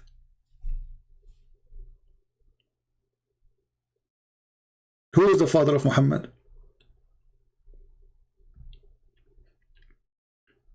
Now I wish I did not make this video long, because the first part of it, guys, what is important. So I'm going to finish here. It's already 5 hours. You know, it's 4 hours and 59 minutes, 13 seconds. By the time we say bye-bye, it's going to be half hour from now. So those who would download the video, please don't keep the video as it is. Cut it pieces. This is where you can get more people to view your channel, and make it a topic like Mimi Hijab going striptease to fight the Chinese. Okay? Muhammad did not know the angel Jibreel. He never know Jibreel. So make them short, so Muslims, they can watch, Christian can watch, atheists can watch. And now you have to be careful if you are a Muslim, in case your wife, she call you later after you divorce her 10 years after, and she have a baby, because it's your baby for sure. It's proven scientifically to be true. All right? So obviously the Quran is meant to be a book for the stupid, for the ignorant. not for those who want to use their brain. When I asked the guy from India, I asked him how the Quran says a man, his name is Solomon, he died standing for a year and nobody noticed that he is dead because he's standing holding a stick. He said, accept. So what the problem? And he is the person who want to speak about logic. And he is the person who want to speak about what is corrupt. Suleiman, he stand and he is dead and nobody noticed for a year. And he is a king. See, if there is a person, he live alone. Nobody come to his house. Maybe 10,000 years, okay. I mean, nobody noticed he's dead. This is a king. He have army. He have ministers. He have wives. He's a leader of community. He have enemies. He's dead for a year and nobody notice. And the Quran explain why they notice later. Because the termite, they ate his stick. Now you can go and ask yourself, a piece of wood, the staff of a king, is going to be made from the best wood you can imagine. Correct? I mean, he's a king. There's no need to explain that. So how long is going to take a termite to eat the stick of a king, a staff? And how in the world the staff can hold the king standing? Because if the termite ate the staff, and this is what made him fail, that means for a year, his flesh is fine. His body is fine. The termite, they were eating the stick, but nothing was eating the flesh. All of us, we knew that when you die, your body will start being damaged. There's even bacteria inside you start eating your flesh. If a person, he died, right away you see the flies all over him. So based on this story, Allah, he did not let the body decay, but he could not protect the stick. Allah have a weakness when it's come to termite. I mean, termite, they are able to even to have victory over Allah. Look, he was able to preserve the body of the human. He was standing, nobody noticed, but the termite, my friend, the termite is the problem. So I warn you from the termite. Even Allah could not stop the termite. This is how dangerous they are. And this is the mathematics of Allah. This is why, me, myself, I'm going to use like some kind of aluminium stick, so termite cannot eat it. And on top of that, Muslim will not know that I am dead, so I can go live forever. I will go live when I'm dying. I will hold the stick, and none of you will notice. I will go live forever. Nobody will notice. Not you, not YouTube, nobody. Look like if you are standing up, nobody notice you are dead. It's not like you don't talk, you don't breathe, you don't eat, you don't move. That is not a sign that you are dead. No, no, no, no. It is because you are standing, obviously you are not dead yet.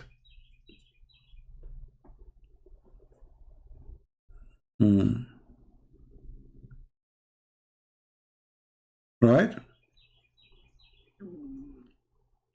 Genius, the one who wrote the Quran. Genius, not a... I don't talk about genie. Because the same guy,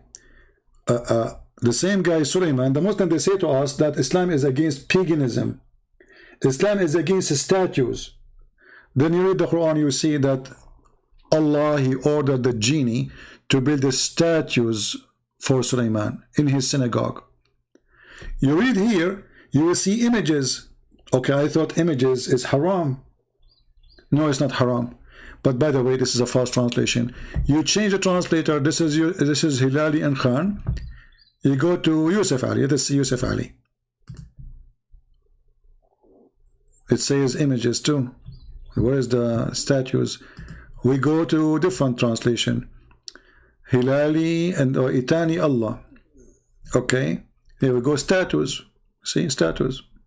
Statues. Islam is against paganism. Islam is against statues. And the Muslim, he will say to you, oh, some Christian churches, they have statues. This is your God. He gave an order to Sulaiman to give Shaitan an order, the genies who are controlled by his ring, horrible ring, to build for him what? Synagogue full of images and statues. And my stomach is singing, so I better go. So I want to say, guys, thank you. And again and again and again, please don't forget to share the true translation we posted today. Actually, we have the link in the info of this video here, or you can get it from Patreon. The Deception of Allah for the first time in Chinese. And again, thank you for the translator. I cannot thank you enough. And we have Sex in Allah in Russian.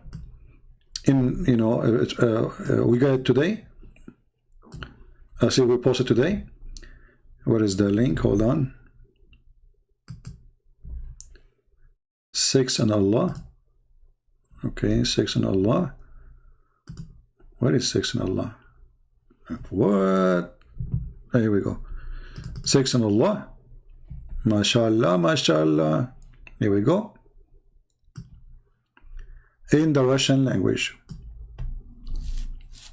So we have 2 books, and soon, this coming week, I will publish the translation in Persian and again for free. So all those books are gift from me for all of you. And now I need your help to spread them all over the internet. Even if you don't speak Russian, even if you don't speak Polish or Chinese or Croatian, it doesn't matter. We need your help to share those books. It costs you nothing. You see? It costs you nothing. Zero. Except copy, paste a link in Twitter, in here, in there. Let people download for free. I want to have like a good news that by the end of today, we will have like maybe 2,000 downloaded from that file. At least. And then the 2,000s will not multiply. And imagine how many people will see how stupid this cult is. We are coming to you, China, and nobody can stop. And actually, somebody should contact the Chinese embassy to take my book and teach it in their schools as a gift from me. So Muslims will leave Islam.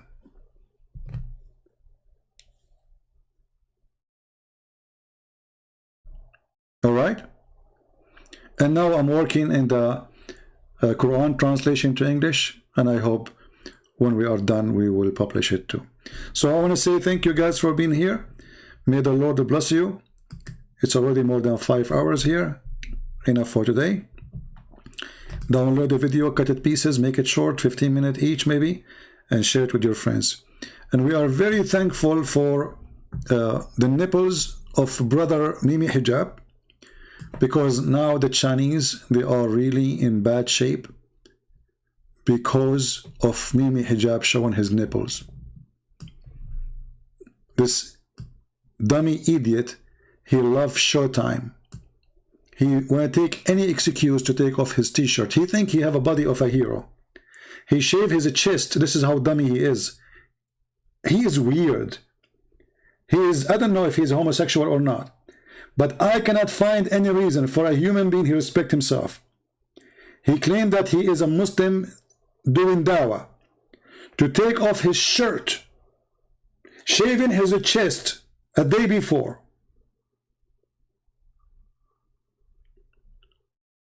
Thank you. You must be a perverted person. And you coward, Mimi Hijab. The embassy is in front of you. So you want to fight the Chinese embassy? Not by taking off your t-shirt. Go and knock at the door if you are brave enough. You did not even dare to touch the door. Taking off your t-shirt, and here on YouTube. He's a hero on where? In YouTube. I want the Muslims to follow Brother Mimi Hijab next week. Follow his step and go and do topless protest in front of the Chinese embassy. Imagine, brother, if the news say the following: 10,000 topless Muslims, not to forget the women, because obviously it's okay. I thought in Islam it is haram for a Muslim man to show his chest, to show his body. It is awrah. No, it is not. It's a lie. And the proof in front of you. So I challenge the Muslims to go by thousands next weekend, topless, in front of the Chinese embassies, and throw your bra at the Chinese. Cover your flag, the flag of China, cover it with your top. Take it off, throw it. Bury the Chinese embassy by your t-shirts. And this is how you can defeat China. In the same time, all Islamic government, they are kissing the ass of China. Saudi Arabia, go and check how many times their crown prince, he went to Saudi Arabia, how many agreements they signed with them. Emirat, Bahrain, Qatar, Kuwait. Qatar. Oh, don't tell me about Qatar. Erdogan. Oh, don't tell me about Erdogan. Erdogan suddenly in front of the Chinese, he is a potato. Where's the heroes? Hey, Erdogan, take off your t-shirt. So in reality, they kiss the ass of every single Chinese in the government of China. But they have to do a show, a YouTube show, taking off their clothing. This guy, he loved to show himself. And he think he have a body of a hero. All what I see is somebody stuffed with beef. You don't even have muscles. Look at this. Even your arms have no muscles. What is the point of this? Where is the Muslims? Either you agree with him and you take off your t-shirt, or you expose this perverted man who's exposing his chest to Muslim women. And not only that, he go and he post such a video in his channel. And not only that, he says, you brought tears to my family, Habibi. A Muslim man calling him Habibi. He's in love. Habibi. What a perverted idiot. And we are grateful for all their videos. So this month, those last 2 weeks, actually, they are priceless. We have this video confirming that Muhammad is not Abrahamic. And he is a pagan. And he do not know who is Jibreel.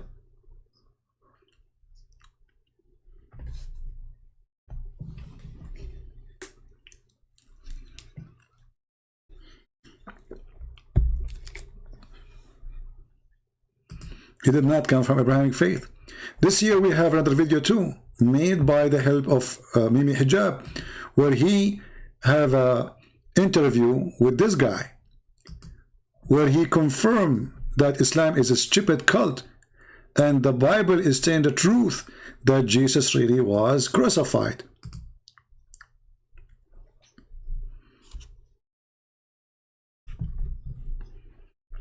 Oh, there's no sound, sorry. The Christian one. I wouldn't say that they line up well with the Muslim view.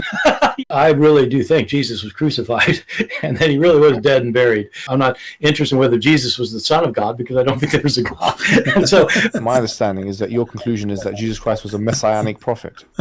I think he thought that he was a son of God in the sense that he was specially chosen by God. I think Jesus really did think he was going to be the Messiah, the future king of Israel. I mean, that is... Did you notice what he said? In front of his face. Jesus, he thought he is the Messiah, which means Muhammad is a liar. Because Muhammad in the Quran, he confirmed that Jesus is the Messiah. And this dummy sitting in front of him shaking his head. I mean, how we can get wonderful videos more than this? He is the one calling this guy, calling him a scholar. They are inviting him supposedly to defeat Christianity. And look what happened. Stupidity is amazing. He taught him that I believe that Jesus is not the Messiah, he thought. So Muhammad is a liar. He said to him, I believe that this man who claimed to be the Messiah, he was killed and buried, and he was crucified. So the Quran lie, because obviously it's not the same person.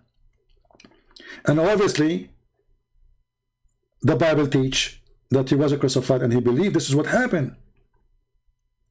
So all the attempt was a big failure. Actually, I did not watch the whole video, which is 3 minutes. It is hilarious. And then with this idiot, he said to him, the Quran says that the Quran is preserved because there's no contradiction. Refuse to admit it's a mistake. You think either it can be reconciled in some way, or that there's something we just don't understand about it, or, you know, we have, and in the Quran it's mentioned, if this book was from other than God, they would have found in it many contradictions. If a book is without contradictions, that has no bearing on whether it comes from God or not. I've had phone books that are inerrant, but I certainly don't think God gave them. So,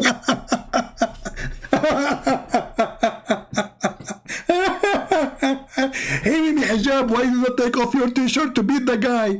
He just compared your Quran to the yellow pages. And not only that, he confirmed that yellow pages have no contradiction, where we can show tens of verses in the Quran are contradictions. Especially the one about which one is created first, the mountains or the stars, the trees or the stars. And by the way, this guy, he looked like a crazy, huh? Don't you see? Guys, did you notice with me? Even his laugh, like, look, he jumped. No, look at this, look how he laughed, look. I certainly don't think God gave them. So, no, that is my view. It's a necessary condition for a book from God not to have contradictions. That's an assumption about what kind of book God could write. I know this is an important argument that apologists use for Islam. As somebody who is not either Christian or Muslim, it doesn't make sense to me for humans to say what God has to do. If God wants to make a revelation, it has to be this, this, or that. You're talking about somebody who's beyond your imagination. Well, there has to be something. You see how he got him busted? So this stupid idiot, he thought he will have a guy, he will side with him against Christianity. And this is the whole purpose of this argument, supposedly, or this interview. He earned debating the guy, and he lost.